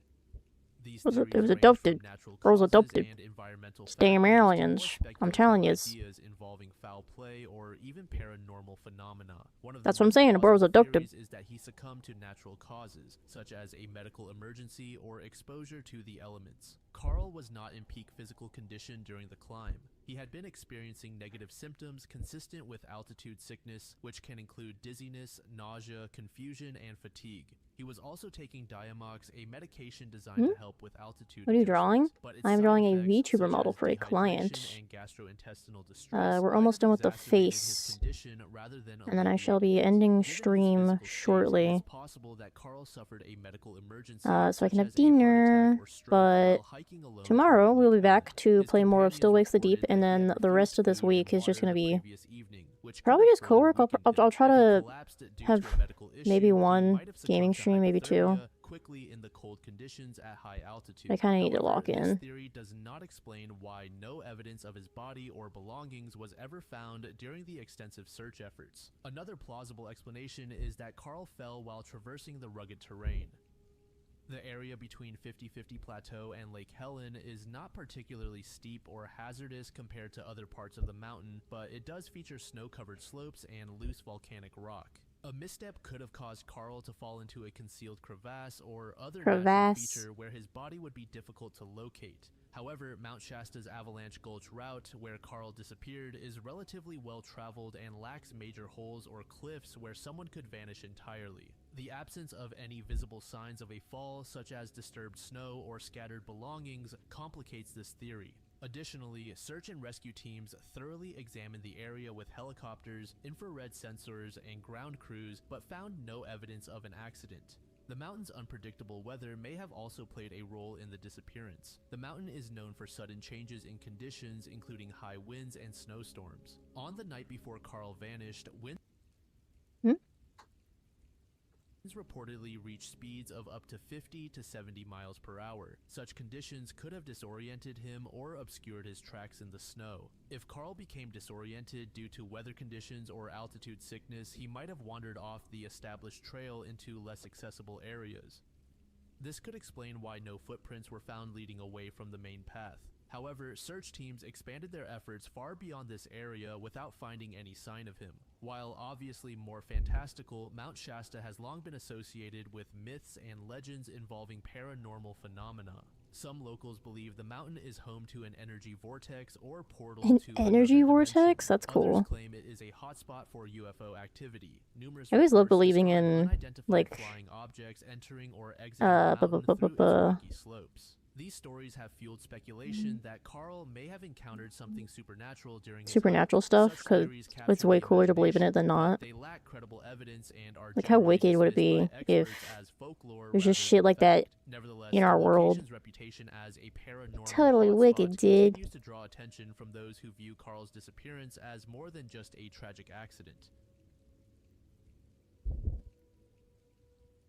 Alright, we got our two different pairs of ears. The disappearance of Jane, Arna, and Grant Beaumont, aged 9, 7, and 4, respectively, from Glenelg Beach near Adelaide, South Australia, on January 26, 1966, remains one of Australia's most notorious unsolved mysteries. The siblings vanished during a routine beach outing, sparking an extensive investigation. On Wednesday, January 26, 1966, let's do the piercings. Why not? Why not? Why not? Day, the city of Adelaide, South Australia, Piercing. Scorching heat, with temperatures reaching approximately 40 degrees How Celsius. spell piercing? The Beaumont family lived at 109 Harding Street in Somerton Park, a quiet suburb near Glenelg Beach. The family consisted of parents I Grant, have to often sneeze. referred to as Jim, and Nancy Beaumont, who had married in December 1955, and their 3 previously mentioned children. Look, I The keep children getting my often YouTube visited feed. nearby Hi, what's up, beach, what's located up? approximately 3 kilometers Had some from ramen their for dinner, home. gonna It was sleep when not the stream is unusual done? at the time Real. for children to travel independently Hmm? to You're literally on the local other side of the world? Hmm? recreational First time joining one of your areas. streams, me and my girlfriend frequently watch your On YouTube January shorts and quote the 25th, hi. the day before their I'm sure you do. Yeah, it disappearance, seems their like you gave a lot of people father, a vocals. Jim, had dropped them off at Glenelg Unintentionally. Beach before departing on a 3-day business trip to Snowtown. On I the think it's morning of alright. January 26th, the heat Hey, wave Super continued. Dude, are you still The in children chat? asked their mother Nancy if they could return to the beach. Due to Are you the still in extreme chat? heat making walking uncomfortable, Nancy permitted them to take a short bus ride instead. At approximately 8:45 a.m., Nancy watched from the front gate as her 3 children boarded a public bus on Harding Street for the 5-minute journey. Do you want one of your earrings to be gold and the other one to be silver? Or do you want them both to be one type of metal? And if so, which type of metal? And noted the children's clothing colors clearly enough to provide credible testimony. At approximately 10:10 a.m., multiple witnesses, including the bus driver, saw the siblings arriving at their destination. The next hour remains less clear. However, local postman Tom Patterson initially reported seeing One the gold, one children silver. Okay, which one do you want walking gold and which one do you want along Jenny silver? Road toward the beach during this period. Patterson knew them personally and initially claimed he saw them around mid-morning, but later expressed uncertainty about his exact timing. Between late morning and early afternoon, several credible sightings placed the children at or near Glenelg Beach. Witnesses observed Crazy them how much playing technology has comfortably with advanced. an This is true. unidentified man at Collie It's crazy that we Reserve can just adjacent to the be beach anime area. characters now. This man was described consistently as approximately 6 feet, slim or athletic build, aged in his mid-30s with fair to light brown hair and a sun-tanned complexion. Witnesses noted that the children appeared relaxed and comfortable around Gold him, cross, behavior silver considered Leviathan cross. unusual You by got their it. parents, since Jane was typically reserved around strangers. One significant witness interaction occurred when this unidentified man approached bystanders claiming money belonging to the children had gone missing from their belongings while they swam. He then left briefly to change clothes while instructing the children to wait for him. Later sightings indicated that around noon or shortly thereafter, witnesses saw this man leaving Collie Reserve accompanied by all 3 children. Another crucial sighting occurred at Wenzel's Bakery on Mosley Street near the beach. A shopkeeper familiar with the Beaumont siblings reported that Jane purchased pasties and a meat pie using a 1-pound note, an unusual detail since Nancy had only provided 6 shillings and 6 pence for bus fares and lunch expenses. Additionally, Jane had never previously bought a meat pie during visits there. Police later considered this evidence strongly indicative that someone else provided money to Jane. Initially expected home on either the noon or 2 p.m. bus, Nancy became increasingly concerned when her children failed to arrive as scheduled. By mid-afternoon, around 3 o'clock p.m., Jim returned home early from his trip due to growing concerns communicated by Nancy over telephone calls earlier that day. Upon returning home and learning his children were missing for several hours already without contact or sightings reported by neighbors or friends nearby, Jim immediately drove directly toward crowded Glenelg Beach, seeking any sign of them, but found nothing. From around 3 to 5 p.m., Jim and Nancy frantically searched streets surrounding their home neighborhood as well as friends' residences, hoping perhaps their children had stopped elsewhere unexpectedly after leaving beach areas earlier that day. When these searches yielded no results whatsoever and anxiety escalated further, they officially reported their children's disappearance to the police around approximately 5:30 p.m. Police initially assumed perhaps accidental circumstances such as drowning or becoming lost might explain why 3 young siblings remained missing beyond expected return times from local beaches frequented regularly. I might fuck with this more. I might, As evening progressed without discovery, despite extensive preliminary change searches, this fears and quickly just redo intensified it. toward possible abduction scenarios involving foul play. I think I want to draw it like way The bigger and then disappearance has led downscale to it in Live numerous 2D so that they're suspects crispier, being because this investigated is over quite the blurry. decades. While none It's of at these such a small individuals have been size. conclusively linked to the case, their backgrounds and connections to the events of that day have kept them under scrutiny. The first suspect in the list is named Bevan Spencer von Einem, a convicted murderer serving life imprisonment for the 1984 killing of Richard Kelvin, has long been considered a suspect in the Beaumont case. Bevan was implicated in multiple murders of young boys and was believed to have accomplices. His connection to the case emerged when an informant, known only as Mr. B, alleged that Bevan had confessed to abducting 3 children from a beach. Keep this here as a guide, I guess. According to Mr. B, Bevan claimed he had taken the children home to perform experiments on them. He allegedly boasted about conducting brilliant surgery on each child and stated that one of them had died during the procedure. Fearing exposure, he reportedly killed the other 2 and disposed of their bodies in bushland south of Adelaide. Bevan matched descriptions of the man seen with the Beaumont children at the beach, but no concrete evidence has ever linked him to their disappearance. Another suspect was named Derek Percy, one of Australia's most notorious child killers. He was convicted for the 1969 murder of Yvonne Tuohy in Victoria. Percy was suspected in several other unsolved child murders across Australia due to his history of violent behavior and his presence in areas where such crimes occurred. Percy reportedly told investigators that he could not remember whether he had killed the Beaumont children, but admitted he was in South Australia around the time of their disappearance. However, Percy was only 17 years old in 1966, which made him younger than witnesses' descriptions of the man seen with the children. Additionally, there was no evidence that Percy had access to a vehicle at the time, which would have been necessary for transporting and disposing of 3 children. Despite these inconsistencies, some investigators continue to consider him a potential suspect.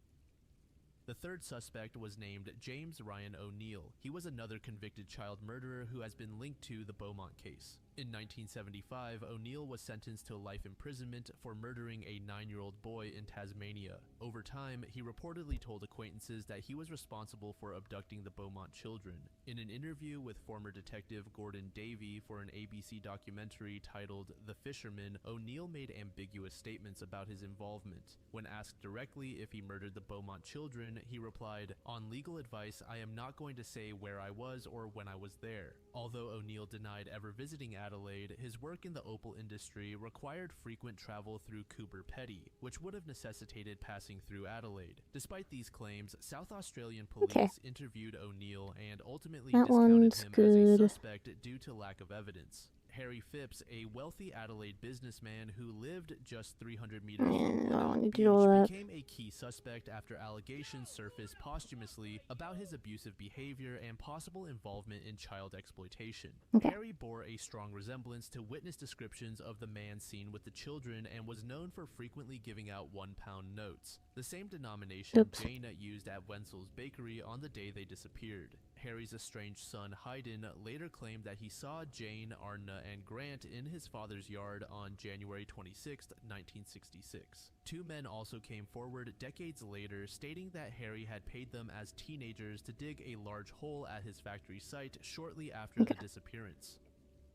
While many suspects have emerged over nearly 6 decades since the Beaumont children's disappearance, how many times do you think people have participated in things that they are unaware what the actual causes until later on when they find out? Participating in a murder but didn't realize it because it seemed innocent enough at the time. The thing you did, or for example, my dad, when he was a teenager, he was paid to walk back and forth in downtown from where we lived.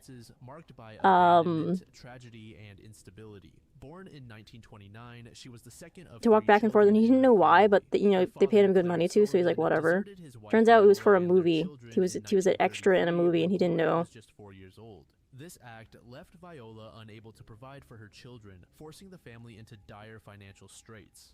The situation quickly worsened when Viola passed away shortly afterward, leaving Gloria and her siblings orphaned. Following their mother's death, Gloria and her older sister Theodora were placed in a juvenile detention home due to the lack of other viable options for their care. This institutionalization was a grim chapter in their young lives, exposing them to the harsh realities of a system designed more for containment than nurturing. While Theodora eventually found a new home with a family in Chicago, Gloria's fate took a different turn. In 1935, she became the foster daughter of Patrick Brady and his wife in Lansing, Illinois. The Bradys provided Gloria with the stability and kindness Low-key she tough. desperately needed Bro's after casually in a such a movie. I tumultuous don't even start know to what life. movie. It was They some were movie that took described place as in Fort loving and Myers. attentive caregivers who treated Gloria as their own child. Although they wished to formally adopt her, legal obstacles prevented them from doing so. Clarence Sullivan had vanished completely following his Movies abandonment of the family, that take making it impossible to secure his place consent for in adoption. Fort Despite this Myers. bureaucratic hurdle, the Bradys embraced Gloria fully as part of their family. Under their care, Gloria flourished It'd be like emotionally and it'd socially. be like She 90s. adjusted well to her new environment and began I to think. thrive academically. Her teachers and neighbors described her as intelligent, mature beyond her years, Just responsible cause? and well-adjusted despite the hardships she had endured early on. The stability provided by the Brady household seemed to offer Gloria a chance at a brighter future. Tragedy struck again in 1941. Day of the Dead? It might have been when Day of the Mrs. Dead. Brady succumbed to cancer. At just 12 years old, I don't Gloria know. faced yet another upheaval in her life. However, Oh, that's she really good so responded far. I'm with so bad at drawing. remarkable You could resilience, practice. assuming many I mean, I of her didn't get household good at drawing just by responsibilities left behind by Mrs. Brady's existing, I passing. suppose. She effectively became the lady of the house, managing chores while continuing her education and taking on babysitting jobs in the community. Despite these additional burdens, Gloria maintained her academic success and social connections. She was well liked by peers and adults alike for her maturity and reliability. Her ability to juggle schoolwork with household duties demonstrated an extraordinary level of responsibility for someone so young. By all accounts, she had overcome the difficulties of her early childhood and was on track for a promising future. Theodora Sullivan, Gloria's older sister, who had been adopted by a family in Chicago years earlier, remained largely disconnected from Gloria's life during this period. By 1943, Theodora was working as a telephone operator in Chicago, but had not spoken to Gloria for 8 months prior to her murder. I don't think it should be Fast allowed to forward separate April 3rd, siblings for foster care. 1943, the day began as For an adoption. ordinary Saturday morning for Gloria. At approximately 8 a.m., her foster father Patrick left for his job at the Inland Steel Company. Before departing, he gave I like Cult of the Gloria Lamb, but money I to can't shop afford for $10. Easter I blame clothes, inflation. a task she planned to complete with her friend Dorothy There. Leidig later that morning. Gloria was described as cheerful Now, I'm not and composed during endorsing these early hours, showing no signs of pirating distress or games, concern. Around 9 a.m., but Gloria called Dorothy to confirm their plans for the every shopping game trip. dev Dorothy agreed I to have meet come her at the across Brady residence before would heading to much prefer you Hamilton, pirate the Indiana. game and play it than never This be able to phone play call it. marked the beginning of what should have been a simple outing between two friends. Shortly after this conversation, a laundry delivery driver arrived at the Brady home and dropped off clothes. The driver later reported nothing unusual about the interaction with Gloria.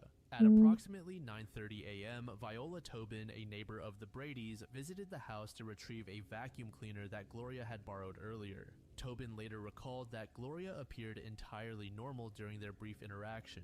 She showed no signs of distress or fear and seemed ready to continue her day as planned. Tobin left shortly afterward with her vacuum cleaner, unknowingly becoming the last person, aside from her killer, to see Gloria alive.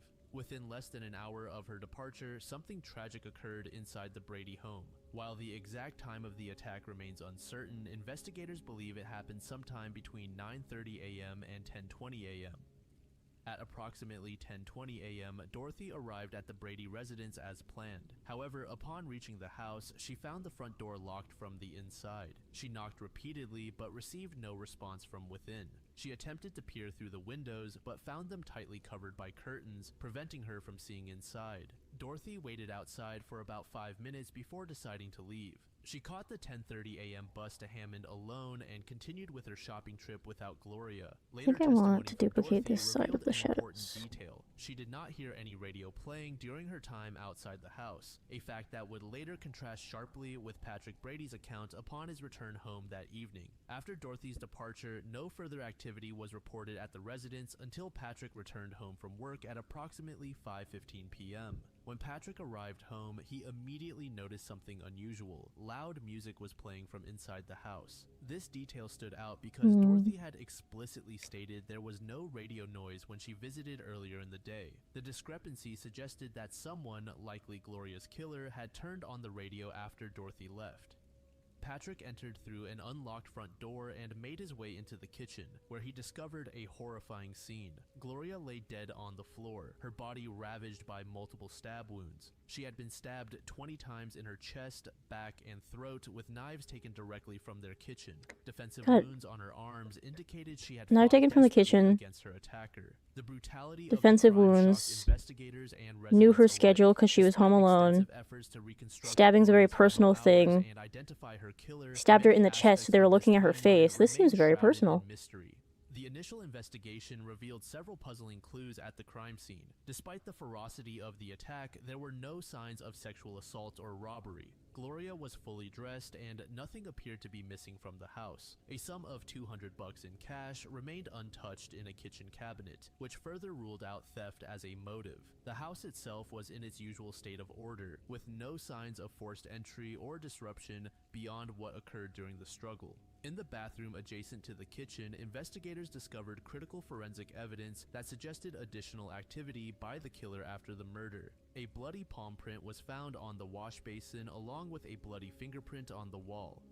Nearby was a stack of bloody towels, indicating that the perpetrator had taken time to clean themselves before leaving. This detail suggested that the killer was concerned about their appearance and wanted to avoid drawing attention while fleeing. One of the most intriguing discoveries was Gloria's hairbrush in the bathroom. The brush contained strands of long blonde hair, distinctly different from Gloria's brunette hair or Patrick's gray hair. This clue raised speculation. What time is it that for you? another individual, 11:40 p.m. possibly female, had been present in the house around the time. No air conditioning is for However, eating. it Yeah, I don't have also AC. led I to have like a little conflicting fan going on right now. interpretations. Some theorized that these hairs might have belonged to one of Gloria's friends who had visited previously and casually used her brush, which would not be unusual. The killer's actions at the crime scene added layers of complexity to an already baffling case. The decision to clean up using towels and leave behind bloody fingerprints and palm prints suggested either carelessness or haste in escaping after committing such a violent act. Additionally, turning up the radio volume could indicate an attempt to obscure sounds during or after the attack, or simply create confusion about timing. The lack of any clear motive further complicated efforts to understand what drove someone to commit such an act against a seemingly well-adjusted and innocent young girl. Investigators were left grappling with questions about whether this crime was premeditated or impulsive and whether it involved personal animosity or random violence. One of the earliest theories involved Clarence Sullivan, Gloria's biological father, who had abandoned his family in 1933 when she was just 4 years old. Despite his long absence from Gloria's life, vague reports suggested that he might have been seen in Lansing around the time of the murder. Police considered whether Clarence could have returned after 10 years for reasons unknown and committed this heinous act against his daughter. However, this theory raised more questions than it answered. Why would Clarence suddenly reappear after so long? What motive could he possibly have for murdering his own child? Efforts to locate him proved fruitless. Clarence had effectively vanished without a trace and was declared legally dead in 1950. Another lead emerged from entries in Gloria's diary mentioning an unnamed male acquaintance who had recently, quote, tried to flirt with her. Investigators identified this individual and questioned him thoroughly about his interactions with the victim. However, he was ultimately cleared as a suspect due to lack of evidence linking him to the crime. This lead added an element of intrigue. I'm just listening to the but case. did It's very little to interesting. advance it. While it suggested that someone might have taken an inappropriate interest in Gloria, there was no indication that this person harbored violent intentions or had any connection to her murder. Over time, other theories about potential suspects emerged but remained speculative due to lack of evidence. One possibility involved an unknown magazine salesman rumored locally at the time. Some speculated that this individual might have entered homes under false pretenses and targeted Gloria for reasons unknown. However, investigators found no concrete evidence supporting this theory. Gloria's older sister, Okay, Theodora, also struggled to come to terms One with more her shadow sister's layer. death. When questioned by police during the investigation, she was unable to provide any useful information about potential suspects or motives for the crime. She had no knowledge of their father Clarence's whereabouts or whether he might have been involved in the murder. The estrangement between Theodora and Gloria added another layer of tragedy to the case. Not only did Theodora lose her sister under horrific circumstances, but she also carried the burden of not having been closer to her during her final years. As for Gloria's father Patrick, his health began to deteriorate under the weight of his sorrow. 4 years after Gloria's murder in 1947, he passed away from a heart attack at the age of 59. Many who knew him believed that his grief over Gloria's death contributed significantly to his early demise. In the years Did you know when following you're his feeling father's strong death, emotion, Patrick became consumed by because grief the and a brain relentless like desire for recognizes justice. He that frequently visited the police station, organ hoping for any area developments is so in the complicated. investigation. When you Despite feel his strong emotion, persistence, your brain no goes, oh, significant something's leads wrong. We ever are hurt. emerged But to I don't know solve the where hurt, so I'm case. just going to make hurt here. And that's why you like physically feel hurt in your stomach when Born in the early 1930s, you're really Jack upset. Robinson grew up in Columbia, South Carolina.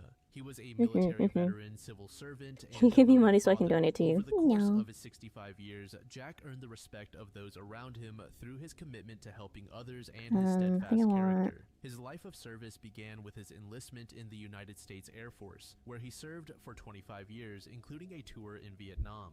His military career instilled discipline and a sense of purpose that he carried into his civilian life after retiring from active duty. Upon leaving the military, Jack transitioned into civil service, working at Moncrief Army Health Clinic in Columbia's Fort Jackson for another 20 years. His colleagues at Moncrief remembered him as a dedicated worker who took pride in his role within the community. Outside of work, Jack devoted much of his time to volunteering at homeless shelters and soup kitchens throughout Colombia. His efforts to help those in need showcased his generosity and kindness. He was also involved in local politics, working with the Democratic Party to support initiatives aimed at improving the lives of residents in his community. Jack's volunteer work often brought him into contact with people from all walks of life, earning him a reputation as someone who genuinely cared about others. Many believe that this aspect of his life may have played a role in the events leading up to his tragic death. I'm going to merge Additionally, this. Jack was deeply And then we're committed going to to his duplicate this. family, We're going to invert it so we can see what we're doing. And then clip it to an invisible layer. And on the invisible layer, Tammy was Jack's only we're going to child, mark and their out bond remained everywhere strong throughout his life. Tammy recalls her where we father want as a the loving highlights to parent who catch. valued spending time with her and her children. Both of Jack's grandsons So I want the have highlights to fond catch on this memories of their side. grandfather, describing him as a quiet but caring presence in their lives. Jack lived alone in the Wellesley Place apartments on Ranch Road in Columbia's Sandwood A little bit over neighborhood here, during not the too final much though. years of his life.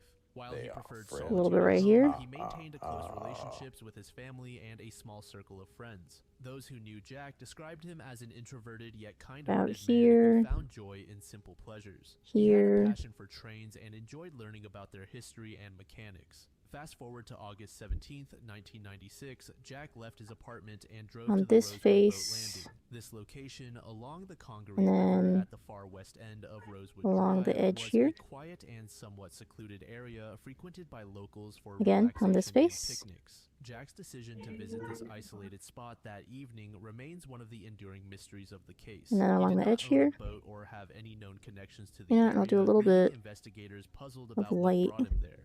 reflection At there. approximately 6 p.m., witnesses at the scene observed Jack arriving. And it looks in his weird, but hold white on, hold on. 1991 Dodge Dynasty. Want some Shortly here. after parking, he was seen meeting with a younger Hispanic man. The two appeared to be acquaintances or perhaps even friends based on their interactions. They walked together from the parking lot into a wooded clearing near the boat ramp. Witnesses later reported that their conversation Not seemed here. calm at first, but quickly escalated into Here. an argument. As the two men disappeared from sight into the woods, witnesses overheard bits of their heated exchange. Jack was heard shouting phrases such as, "What is it that you want?" and offering money to his companion.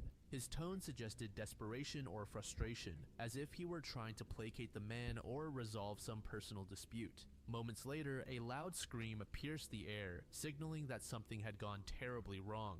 The witnesses saw the younger man fleeing on foot from the wooded area while Jack stumbled out shortly afterward, clutching his stomach and chest. He had sustained multiple stab wounds and was bleeding profusely. Jack managed to make his way toward the witnesses, pleading for help before collapsing on the ground. His injuries included 3 deep stab wounds to his abdomen and 1 cut to his face, as well as defensive cuts on his hands, indicating that he had fought back against his attacker. Emergency services were called immediately, and paramedics rushed Jack to Palmetto Health Richland Hospital. Despite their efforts to save him, his injuries proved fatal. Within 3 hours of being attacked, he succumbed to a perforated liver caused by one of the stab wounds and significant blood loss. The witnesses described the Turn suspect this to opacity police down. as a Hispanic male with an olive complexion, aged between 25 and 35 years old at the time of the murder. All right. He was approximately You see the 5'5" vision? to 5'10" tall, weighed between 150 to 180 As the highlight layer pounds, moves, it only had black catches hair some and a parts of it. mustache, and was wearing aviator-style sunglasses. Witnesses also And it'll reported shine as overhearing the character fragments moves. of Jack's argument with the suspect Mhm. before the altercation turned violent. Jack was heard offering money to his assailant It's the same and over here. shouting phrases such Get outta as, here. "What is it that Same you over here. want?" These statements suggested that money might have been a factor in the confrontation, though investigators later questioned whether Yeah. it was truly the motive for Like the your attack. shorts. The crime scene presented challenges for investigators due to its outdoor My location shorts. and lack of physical evidence directly linking anyone to the murder. A rusty hunting knife was Lala. found near the area during a subsequent search, but forensic testing revealed that it So was cool. not I love adding connected shit to like this, Jack's dude. stabbing.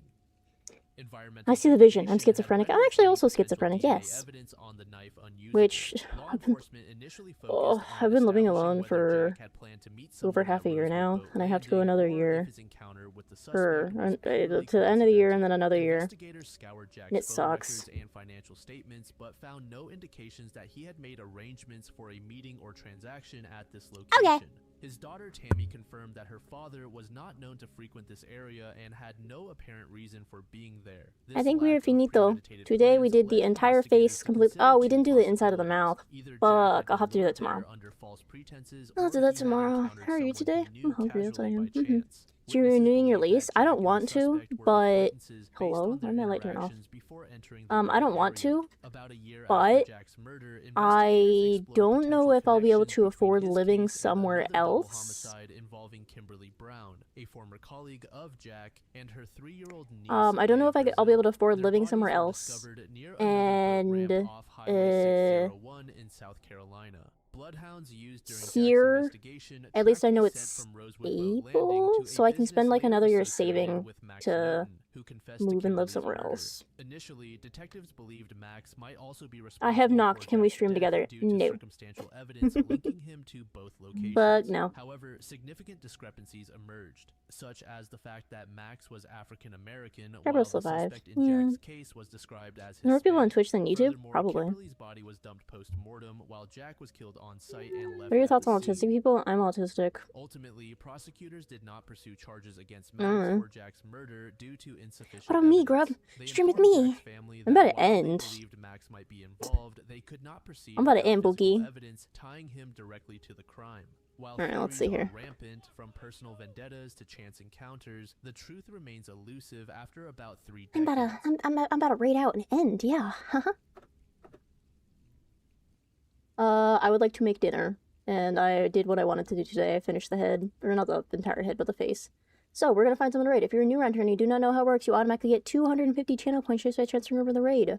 So I highly recommend that you do it. We are going to raid, Sneb.